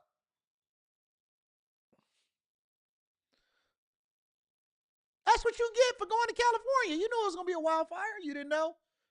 You telling me the people down there in Florida, that's down there in the Keys, that's over there in Tampa, over there in Miami, they don't know it's a possibility that it could be a hurricane? Okay, don't worry about it. We're going to get there. We're going to get there. Let me hear if he got anything else to say. I'm a little different. You're an expert in real estate. You know Los Angeles maybe better than anyone. What do you think happens? You know, for the people that aren't insured, I don't even want to just, I mean, it's too heartbreaking to even discuss. But for those that are insured, I'm not sure that a lot of these people want to rebuild their homes. I mean, these are people in their 60s, 70s, you know, a dentist, a nurse. These aren't contractors. These people aren't equipped or prepared to spend 3 years of their life managing a complicated build project. But the truth is, we're going to need to probably have developers buy the land from people who have already lost their homes. And honestly, it's the job of the real estate agents now to make sure that they get very fair prices for their land, and we do not. Somebody said, I could see why the peasants rebelled during medieval time. Rebelled in. What you think, we ain't going to capitalize off of that? We going to sell you swords. Yeah, we are. Listen, no matter what you do, we going to figure out how to. This is America, baby. This is America. Banks was too big to fail. You think I ain't going to figure out how to get you a sword so you can rebel? You think I ain't going to wait for you to rebel so that you can tear up your own neighborhood and then tear it up like the 67 riots, and then it's going to be white flight again, and then you're going to be complaining about the environment that you live in a way that your kids is growing up with generational curses? We don't care. Rebel in. Rebel. We don't care. You think we're not going to figure out how to make money off your rebellion? You think we're not going to be doing a rebellion live stream immediately? Hey, they're over there rebelling in California in medieval times. We're going to be catching a wave no matter what. Do what you will. We're coming for the dollars, okay? That's what we're going to do. Represent people that are trying to take advantage of people that have already lost their homes. But it's going to be difficult. We will rebuild, I have no question. Yeah. We get it, buddy. We get it. It's immoral, and we want to make sure that people are doing what they're supposed to do. I say run it up. That's what I say. I know that I'm supposed to say, hey, no, guys, make sure that you guys doing what we already as taxpayers on the hook about fixing y'all neighborhoods. Forget y'all. Nobody thinking about what y'all talking about. We all the way up. Let me read some of these super chats. We gonna run it up. Foxhole in the building says, where evacuation zones double as squatter incubation zones, by the time owners return, squatters have already redecorated. Shout out to you. I appreciate you, Foxhole 99. Biasly Raw says, no stash reports look moist. Where your stash at, man? You know what I'm saying? We ain't sold out yet. 30 M's. Well, let me calm that down. What's my number? 8 M's will get the beard gone. 14 will be beard and stash. That's my number. 20, I'll get a hairpiece. Yes, I will. 20 M's, I'll get a hairpiece. Ernest Scott, shout out to my dog Ernest Scott. I appreciate you, Ernest. Ernest says, been following you since Lapeef. Joined the Bag Chasers a year ago, and I just want to give back. Appreciate what you pour into the people. It's made an awesome change in my life and for those around me. Hey, if y'all not a part of the Bag Chasers, if y'all not a part of the Patreon, make sure you tap into the Patreon. Link is in the description. We changing lives. We running up bags. We making sure that people get together in community. All of that. What did I say? 8 beard, 14 mustache, 20. I'll get a hairpiece. All right. 20. No. Hairpiece is not first. Leaving the stash. 80 trying to look like Carl. Listen, for 20 M's a year, you can call me whatever you want to call me, but just don't call me broke. For 20 M's, Call me what you. I already put my price out there. All right, I'll do it for 19. Shout out to my dog Ernest Scott. It's Lanita says looking very Maui-ish. Won't be surprised. I agree. Master Irrigation says ask California with the same energy for Americans that they gave free to the illegal immigrants. Kid Chameleon in the building says, but when these same people sell their homes at outrageous inflated prices to home buyers, it's not price gouging though. Hypocrisy at its finest. Thank you, Kid Chameleon. I appreciate you. Make sure y'all hit a like for the algorithm, subscribe to the channel, and turn on your notifications. Let's deep dive, y'all. Let's deep dive. What happens to your home or your mortgage when your home burns down in a wildfire?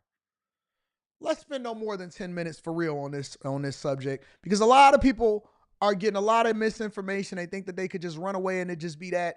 No. We need to get the right information. We're going to spend 10 minutes getting the information. Make sure y'all hit a like. If you have not tapped into the Patreon, make sure you do. All right, welcome back. David Lazarus joining us now. Laz, you have been getting a ton of questions. No, Michael Fontaine, there's limits. Nobody can touch that part. Okay, buddy? All right, let's deep dive. From people who lost their homes about what happens with their mortgages and their taxes.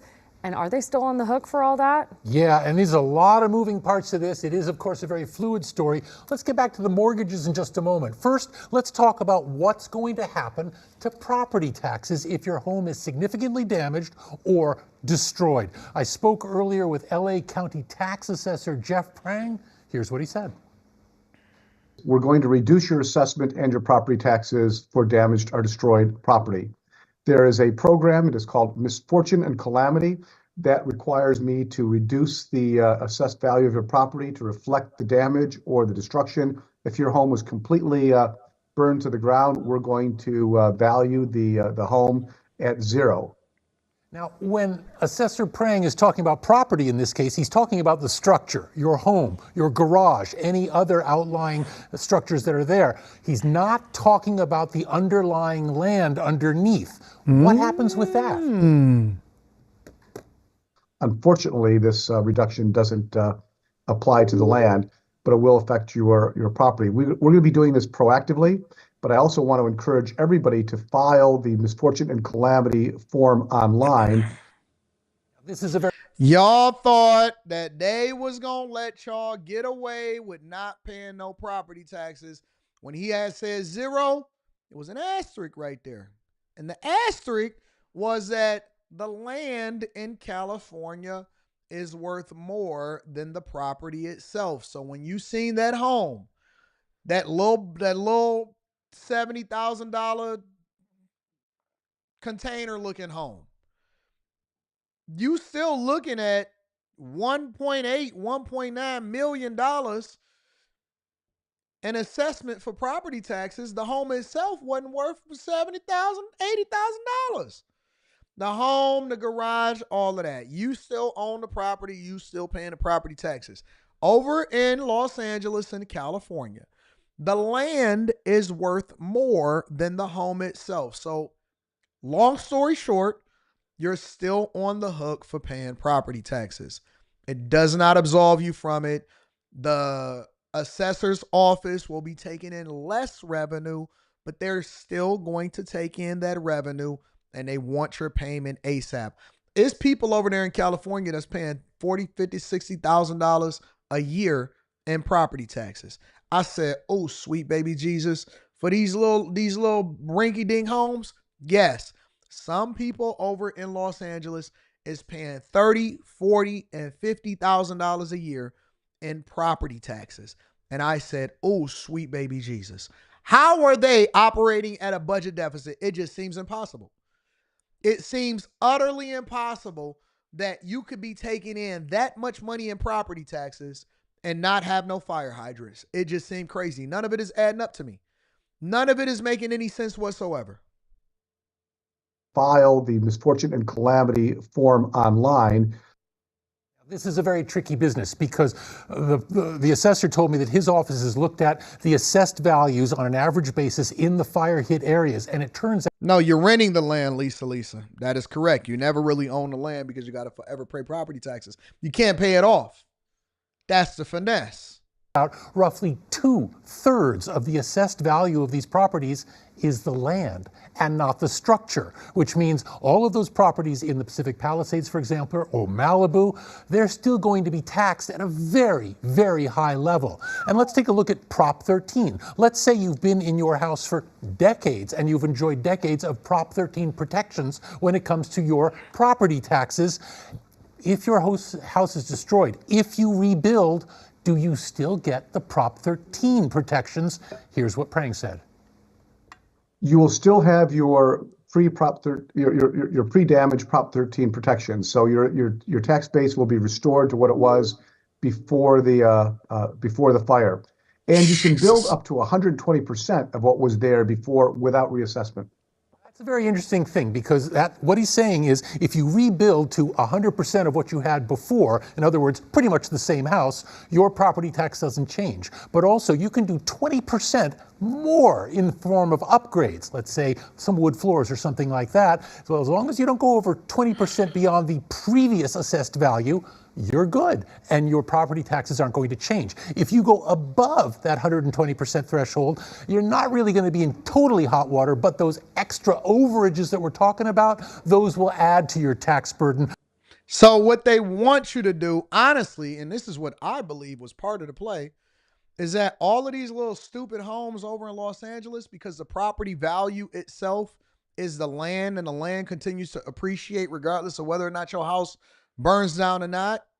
I believe that they want people to tear them little stupid houses down and then build a better home that you will then pay more property taxes for because your home will then be reassessed because it's better at least by 120%, right? It's 20% over. It's going to be way over that.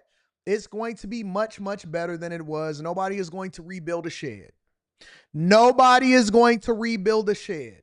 They are going to take the payout that we give as government employees. We're basically feeding into their system, and some of them will get insurance, right? And they're going to build a better home, which then increases the property values over there in LA. Y'all just finessed y'all way out of the mud, didn't y'all? Hey, how do we increase the revenue and the value of the properties and continue to take in more of a tax base? Well, we burn them all down and we rebuild them within the next 2 to 3 years. We make way more of our money back over the next 5. We kill it. We get the Olympics. We run it up. Everybody want to continue to be here. We then have whole new property codes as far as what the fire ratings is and stuff like that. We get the money. You don't think that the federal government and the local governments are capitalistic? Yes, they are. Let's continue. But won't take it into an entirely market-based area. And now let's talk about mortgages. A number of viewers have been asking me, do I still have to pay my mortgage if my house burns down? And I got bad news for you. Yes, you do. A deal is a deal. Think of it like this. You finance a new car, you drive off the lot, the next day it gets stolen, you're still on the hook for your financing payments. It's the same thing with the mortgage. However, I'm happy to say that forbearance, which is basically what a fancy way of saying deferred payments, is possible from your mortgage servicer, not necessarily the bank from which you got your initial loan, but the servicer that's now handling the loan. Contact them if you're in this situation and work out some schedule whereby you can defer payments for hopefully months, if not years, until down the road. But ultimately, you will have to pay for that loan. Something we brought up earlier today, too, with this forbearance. Say they freeze. Somebody says, hold on 1 second. Let me look at this real quick. I got to pull up this comment real quick.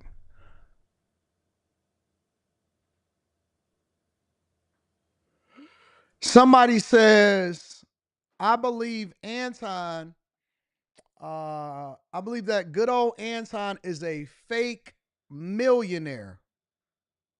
Is that what you got from this live stream today?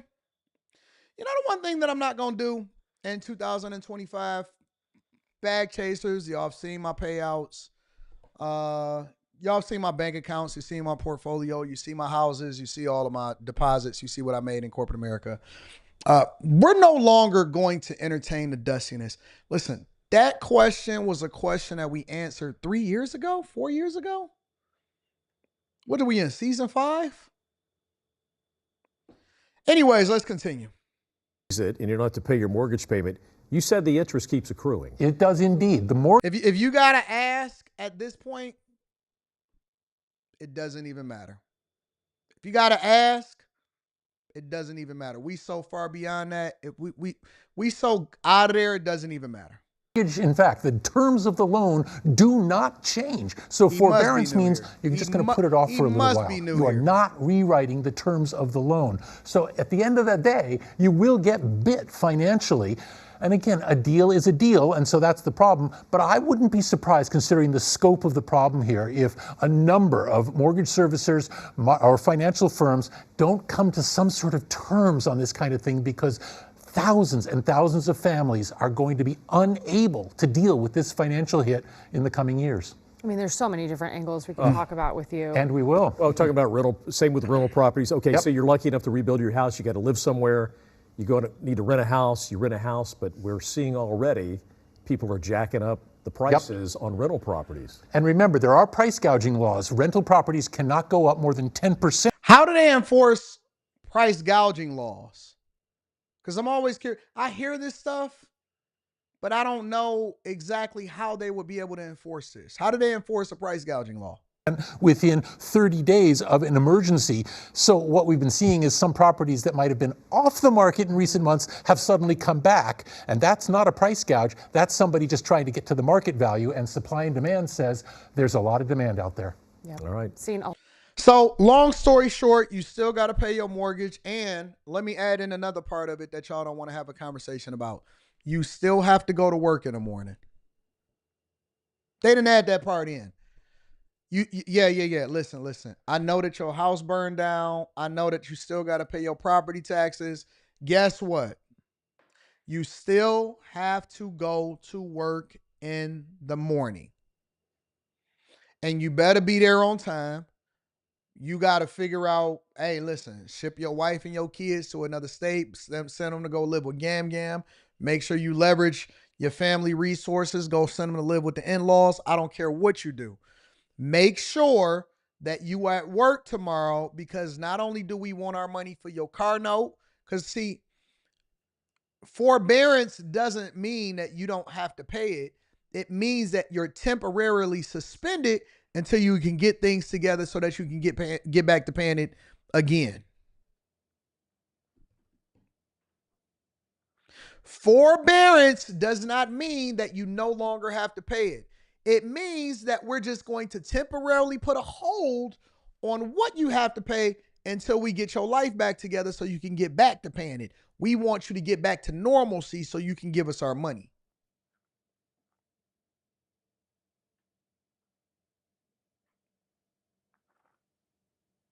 Oh, you thought you was absolved from it. No, you're not absolved. We just getting started.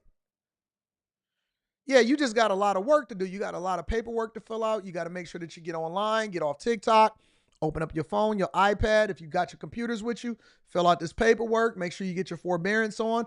We don't want to mess up your credit. We want to protect your ability to pay, okay? Go to work, get that money, and go and pay your bills. That's what they telling you, all right? Make sure y'all hit a like for the algorithm, subscribe to the channel, and turn on your notifications. Let me read a few of these super chats, and then we're going to get into the last part of the show. Jones FX says the price of the brick went all the way up. Pun intended. That's a fact. Shout out to my dog, Jones FX. I appreciate you. It's Lanita. What up, Lanita? Lanita said there's too much regulation in California. It'll take years to rebuild. People will leave. That's what they want, is giving Maui vibes. No. They got the 2028 Olympics is coming, baby. 2028 Olympics is coming, baby. Here's the question. Is the contractors about to get rich? See, y'all asking the wrong questions. We need to be deep diving into the money. I'm going to come to you, T. Brian, in a minute. Anton Real Estate is better income. Anton Real Estate is better income producing. 25, we're not proving ourselves to peasants. Talked about it. See, y'all so used to me pulling up. All right, so listen, let me show you my bank accounts, blah, blah, blah. Let me show you my deposits. Let me show you my brokerage accounts. We done with that. We left that in 2024. And people was getting bothered by that. When then I was showing my bank account, then they would go, make a dude throw up. Then they would say, Anton, you always bragging. What you want me to do? What you want me to do? Either you want to see it and throw up or you don't. And then y'all want to keep on. And then this is the part that really get me. Let me show you the part that really get me. And then when you show them the bank account, right? Or you show them the deposits, or you show them your W-2s, which again, all of that stuff is on the Patreon if y'all want to go and look at it yourself. Then you show it to them. Then they want to cover their girl's eyes. Don't look, honey. Honey, don't look. It's nudity on the screen. Nah, that ain't nudity. That ain't nudity. That's insecurity that I see over there. Don't listen. Because you know me, I will crash out. When I show it, let me get a close up here. When I show it, don't start covering your children's eyes. Don't cover your spouse's eyes. Don't say, don't look. Oh, now you want to go to the meetup now, huh? Oh, so you hugging them extra hard now, huh? Don't do that. Don't do that. Don't start being insecure. Don't start getting mad, talking about why you all looking all hard. Why you tuning into the Millionaire Morning Show all hard now? Keep on covering her ass. You know she could replay it, right? You know it's timestamps in this, right? Don't look.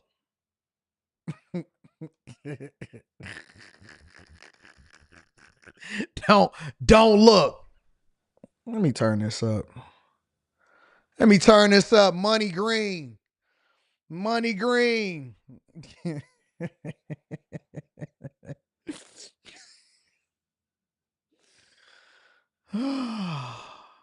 Shout out to you, says he's baiting you to crash out. Please wait till Friday. I need his money. Man, I'm chilling. I'm in a good space. Do you see me? I got a whole bunch of AD shirts on. I'm good. We in a great space. Listen, the thread count, don't worry about it. We'll get there. They said he not a chaser. Well, clearly, because he would have seen the other videos. New studio looks amazing, bro. You don't even want to know what I spent on it. It's crazy. It's insane. It's insane. Gave it a card, says run it up. Eric D in the building says, Anton, what about lumber company stocks? I don't know, Eric. I got to research that before I give you any advice on that. We'll talk about it inside of the Patreon because I got Stock Club coming up, and I think I want to make it themed somewhere around the companies in California. I want to look at the companies that's going to benefit from this. Solution Trucking Channel says, thanks to you, I'm in my second year of college for cybersecurity. Little advice for those that's interested. Do not procrastinate on your assignments. Shout out to UAD, and I love the studio. Shout out to my dog, Solution Trucking Channel. I also want to acknowledge T. Bryant. I want to say T. Grizzly. T. Bryant says, folks, about to learn. Joke is, all right, so let's get back to what we was talking about. I apologize for all of the problems and the issues. We are still making some adjustments and some modifications to what we got going on over here on the Millionaire Morning Show. They're updating the internet connection over the next couple of months, apparently in the infrastructure, but I appreciate you guys for continuing to rock with us. All right, y'all, we back. We had to switch over to a completely different connection, but the show continues, all right? So, anyways, the last thing that I wanted to talk about was TikTok. So, I only want to spend 10 minutes on this. They're saying that there's a new TikTok ban that's coming. Obviously, I've been hearing about it. I've been reading about it. I've been paying attention to it. And I've also been seeing people crash out because they think that TikTok is going away and their best friend, oh my God, their best friends on TikTok and their followers, and they're going to lose all of their money. Check it out. I started sprucing up my resume because I'm like, I might have to get a job until we figure out this TikTok thing. I'm not really sure what in the future, honestly. I don't know if it'll be a minor setback or something that I can overcome. We introduced you to these 3 TikTok creators last year. They say their financial futures are uncertain, even after the Supreme Court heard arguments Friday on a law that would ban TikTok, owned by the Chinese company ByteDance. During the hearing, both conservative and liberal justices seemingly challenged TikTok's arguments surrounding free speech. Rita Colon is a full-time personal shopper who says she makes at least $3,000 a month live streaming in big department stores. It's allowed me to be an entrepreneur and to work for myself. It's allowed me the freedom of time. If you got 384, say, oh yeah. Third grade teacher Shelby Lattimore, who charges her students Lattimore bucks to teach financial literacy, says she has pulled in over 6 figures from the platform. It's been able for me to help out my family members, help out like here in the school. I've been able to fund field trips. Find me, Jose Monkey. You asked me to figure out where this video was recorded, so I did. And Jose Monkey, who doesn't ever use his real name online, teaches about the importance of online safety, his viewers challenging him to global scavenger hunts. You're at the southwest corner of the Sarah D. Roosevelt Park. He says his hope of making his content his main income is dwindling. I worry that this TikTok ban is going to potentially derail that to some degree. A 2024 survey by the Influencer Marketing Hub found TikTok is the top platform brands use for influencer marketing. TikTok says if banned, creators would lose $1.3 billion in the first month. ByteDance has until January 19th to sell or transfer the app to an American-owned company, according to the Department of Justice. If it doesn't, it will be banned, and people won't be able to download the app in the United States. Do you have like a plan B or a backup plan? So yeah, over a year ago, I did start my YouTube and my Instagram so that I have those platforms as well. Instagram will let you go live, but only for an hour. Yeah, and here's the problem. In my opinion, it ain't no money on Instagram. Also, every single platform is different. It's much, much different. It's different in building your base. It's different as far as the quality of content, the type of users that are on there. The type of people that consume content on TikTok is completely different than the type of people that consume content on Facebook, Instagram, YouTube, all of that. It's a completely different audience. 100%. And let me not dismiss the type of money that a lot of people are making over there on TikTok, because people are generating enough money that would impact their life and their future. Couple different questions as we evaluate what the options are going to be or what's going to happen, or what my predictions are as far as what's going to happen with TikTok over the next week or so. Because again, everybody is panicking. A lot of people didn't prepare for this. And let me tell you what the worst thing is. And this is the first point, is that there's a lot of people that baked into their lifestyle the money that they were making on a regular basis, on a monthly basis, on TikTok and these platforms. What did I tell y'all was important to do? Is you need to have multiple sources of income. I tell y'all inside of the Bag Chasers, when I'm going through these budget videos and I'm going through the block club and I'm going through all of these things, you have to have multiple sources of income. You cannot be interdependent on dependent or dependent on one or two sources of income and think that you're going to be able to maintain your lifestyle. B, do not increase your lifestyle based off of the amount of money that you're making on one or two or three different platforms. Because if it goes away, then you ain't going to be able to pay your car note. Now, if you want to take the money and stack it up and then invest it in something, or you want to take the money and buy a car cash, then that's a completely different conversation. I wouldn't advise it because you can't really write it off unless you're doing it a certain way. However, a lot of these creators have quit their jobs. They become TikTokers. They open up TikTok shops. And now they're going to be missing out on that $2,000, $3,000 a month that they then depend on in order to continue to feed their families, because their whole life is integrated based off of it. And the hardest thing to do for most people is to transition or to translate their users over to a completely different platform. People don't want to hear that. They found you where they found you. That's where they want to rock out with you. And so if you haven't been working on being, what do I like to call it? If you haven't platform agnostic, that's what I like to call it. If you're not platform agnostic, meaning that you're diversified across multiple different platforms, but you're still depending on this one platform to make sure that you're taken care of, then you're in trouble. You're absolutely in trouble. After an hour, the timer goes on and it just automatically ends your life. Ain't no money over there on Facebook to me. As creators and consumers wait to see what's ultimately decided, some are holding on to hope, others preparing for the end of an era. I don't want to be dramatic, but I mean, TikTok has definitely changed my life. It has been a big, sort of hobby / profession for me, which is an interesting balance. It's definitely, changed my perspective probably in ways I can't count. Maya Eaglin, NBC News.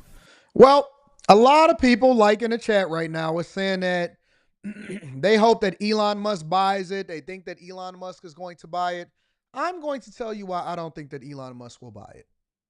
I mean, we're talking about this sort of geopolitical tectonic plates shifting here underway.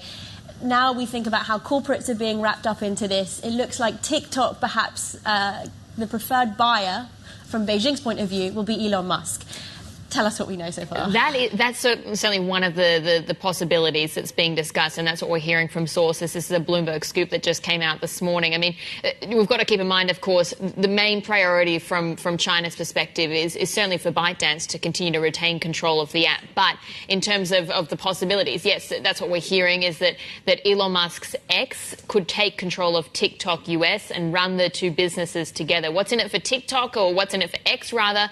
I mean, there's a couple of different things. Firstly, it could help X's efforts to attract advertisers. And then separate to that, there's an artificial intelligence company that Elon Musk also founded, XAI, and that could also benefit from the huge amounts of data that's being generated by TikTok. In terms of the valuation of this deal, I mean, again, it's really difficult to tell on a lot of different fronts. But Bloomberg Intelligence last year said that TikTok in the US could be worth somewhere between $40 and $50 billion.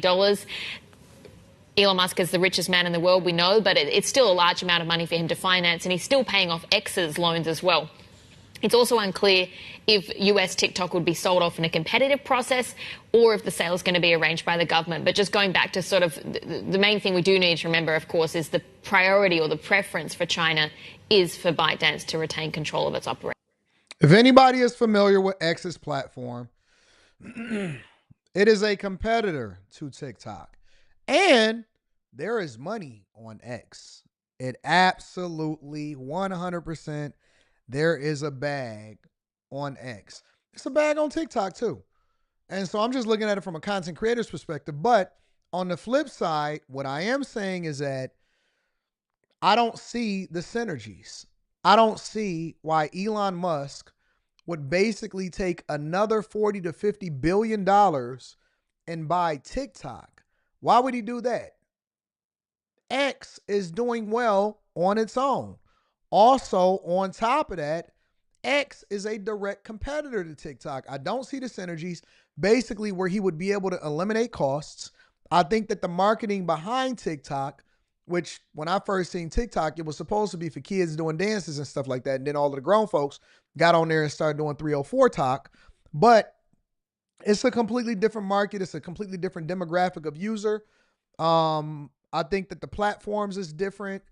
I don't see it. I don't see why Elon Musk would buy something just to have overlap of users. I think that people that don't necessarily care for Elon Musk is not on X, and who's to say that they will stay on TikTok? But that's just my opinion in particular. I don't think that Elon Musk, it makes sense for him to do it. I don't see why everybody is saying that just because he's the richest man in the world or the richest man in America, that he should do it. I think that it would be an absolutely bad deal for him to do it. But I've heard a lot of people that want to put together an investment group that wants to be involved in the selling or the buying of TikTok. Here's the other problem is that, first of all, TikTok is not going away completely.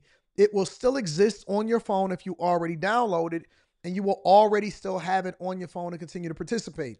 But any new users or anybody that gets a new phone or anything like that, they don't automatically have it. They will not have it. They cannot download it from the App Store after the 19th of January, which would basically depend on either the federal government, Trump, somebody from working, or to work on making sure that they get TikTok back. Otherwise, it's a lot of people that's trying to figure out where to go. They're trying to go to these other platforms. They basically trying to move over to other Chinese users. It has to be organic. It cannot just come out of a whim. You have to organically be able to find a platform that's conducive for what you're trying to do as a content creator. And it also doesn't necessarily mean that there's any money over there. But we'll see what happens. Have we heard from either company? We haven't heard anything, but it's also, what else is interesting in this scoop today is it's also not clear how much ByteDance actually knows about these conversations that are reportedly taking place, and also whether... He said he's not going to do it, but Mark Zuckerberg did it with Instagram. Mark Zuckerberg bought Instagram, I think, for only like $1 billion, first of all. Secondly, Instagram was completely different from Facebook, and the user base was completely different from Facebook. Wasn't any overlap. You see what I'm saying? So he was able to use the synergies not only to integrate a lot of the features that they developed for Instagram, but Instagram was a completely different type of platform. At the time, it was only based off of posts and pictures. I don't even think it was any videos on it at the first. And Instagram was a startup. Instagram was not a fully developed, fully functioning, monetized platform when Mark Zuckerberg bought it. Absolutely not. Musk, TikTok, and ByteDance Oh, it's have 19 held billion? 19 billion. It wasn't a fully monetized, developed platform, but it is now. Talks themselves on the terms of a possible deal. So there's a lot of different lacks of clarity in this whole story. But one of the things that's also interesting to note is that essentially ByteDance's US operations for TikTok aren't necessarily at the sole control of ByteDance either, because the Chinese government holds a so-called golden share in the ByteDance affiliate in China. That's Douyin. It's the TikTok equivalent in China. Snap. Oh, and it's a lot of money on Snap. ByteDance would say that golden affiliate, or that golden share would only apply to Douyin, but of course there are other export controls in place that would prevent China, for instance, or allow China to block the sale of those algorithms that are so precious to TikTok. So ByteDance doesn't really have the full say of where this goes either. So that's, again, according to sources, and it's discussions that are happening at the Chinese government level. I don't think that Elon Musk is going to buy it. Unless the Supreme Court, because I don't think the Supreme Court necessarily care about whether or not y'all on TikTok or not. But unless the Supreme Court somehow, some way overrules it, it's going away. Well, it's not actually going to go away. It's just you're not going to be able to update it, and you won't be able to download anything from the App Store. That'll be a boom for YouTube. It'll be a boom for Instagram. It'll be a boom for X. Actually, I think that they banking on it to go away so that they can take their user base and make it into something else. So I don't know. We'll see what happens. I think that TikTok is going to be going away for a little while before it's going to go away for at least a month. That's my opinion. That's my assessment of it. And I do not think that Elon Musk is going to buy it. Let me read some of these super chats. Again, I appreciate your Solution Trucking channel. Thank you for holding me down, big dog. T. Bryant is in the building. Shout out to T. Bryant. T. Bryant, I appreciate you again. Thank you for that. Vaughn, shout out to Vaughn. Vaughn says, how that teacher just gonna post people kids not with that? Yeah, that is pretty interesting. I agree with that also. But I don't know. Maybe the kids don't mind. Miss Freckles says, can we get your opinion on Andrew Tate running for prime minister in the United Kingdom for the Bruv Party? The Bruv Party? I ain't never heard of that one. Why do you think the U.S. is not speaking on this, especially since we talk so much about rich Elon Musk? This is honestly the first time that I heard about it. But what I will do, Miss Freckles, is I will write it down and I will add it into a part of the show maybe tomorrow or the next day. Because I think that that's something worth exploring. I need to look into that. I will definitely look into that. I was not familiar with it. Vaughn LA23 says ban TikTok is 304 Central, tired of them. AP 1804 says, are you going to update your LinkedIn? Y'all want to know where I worked at?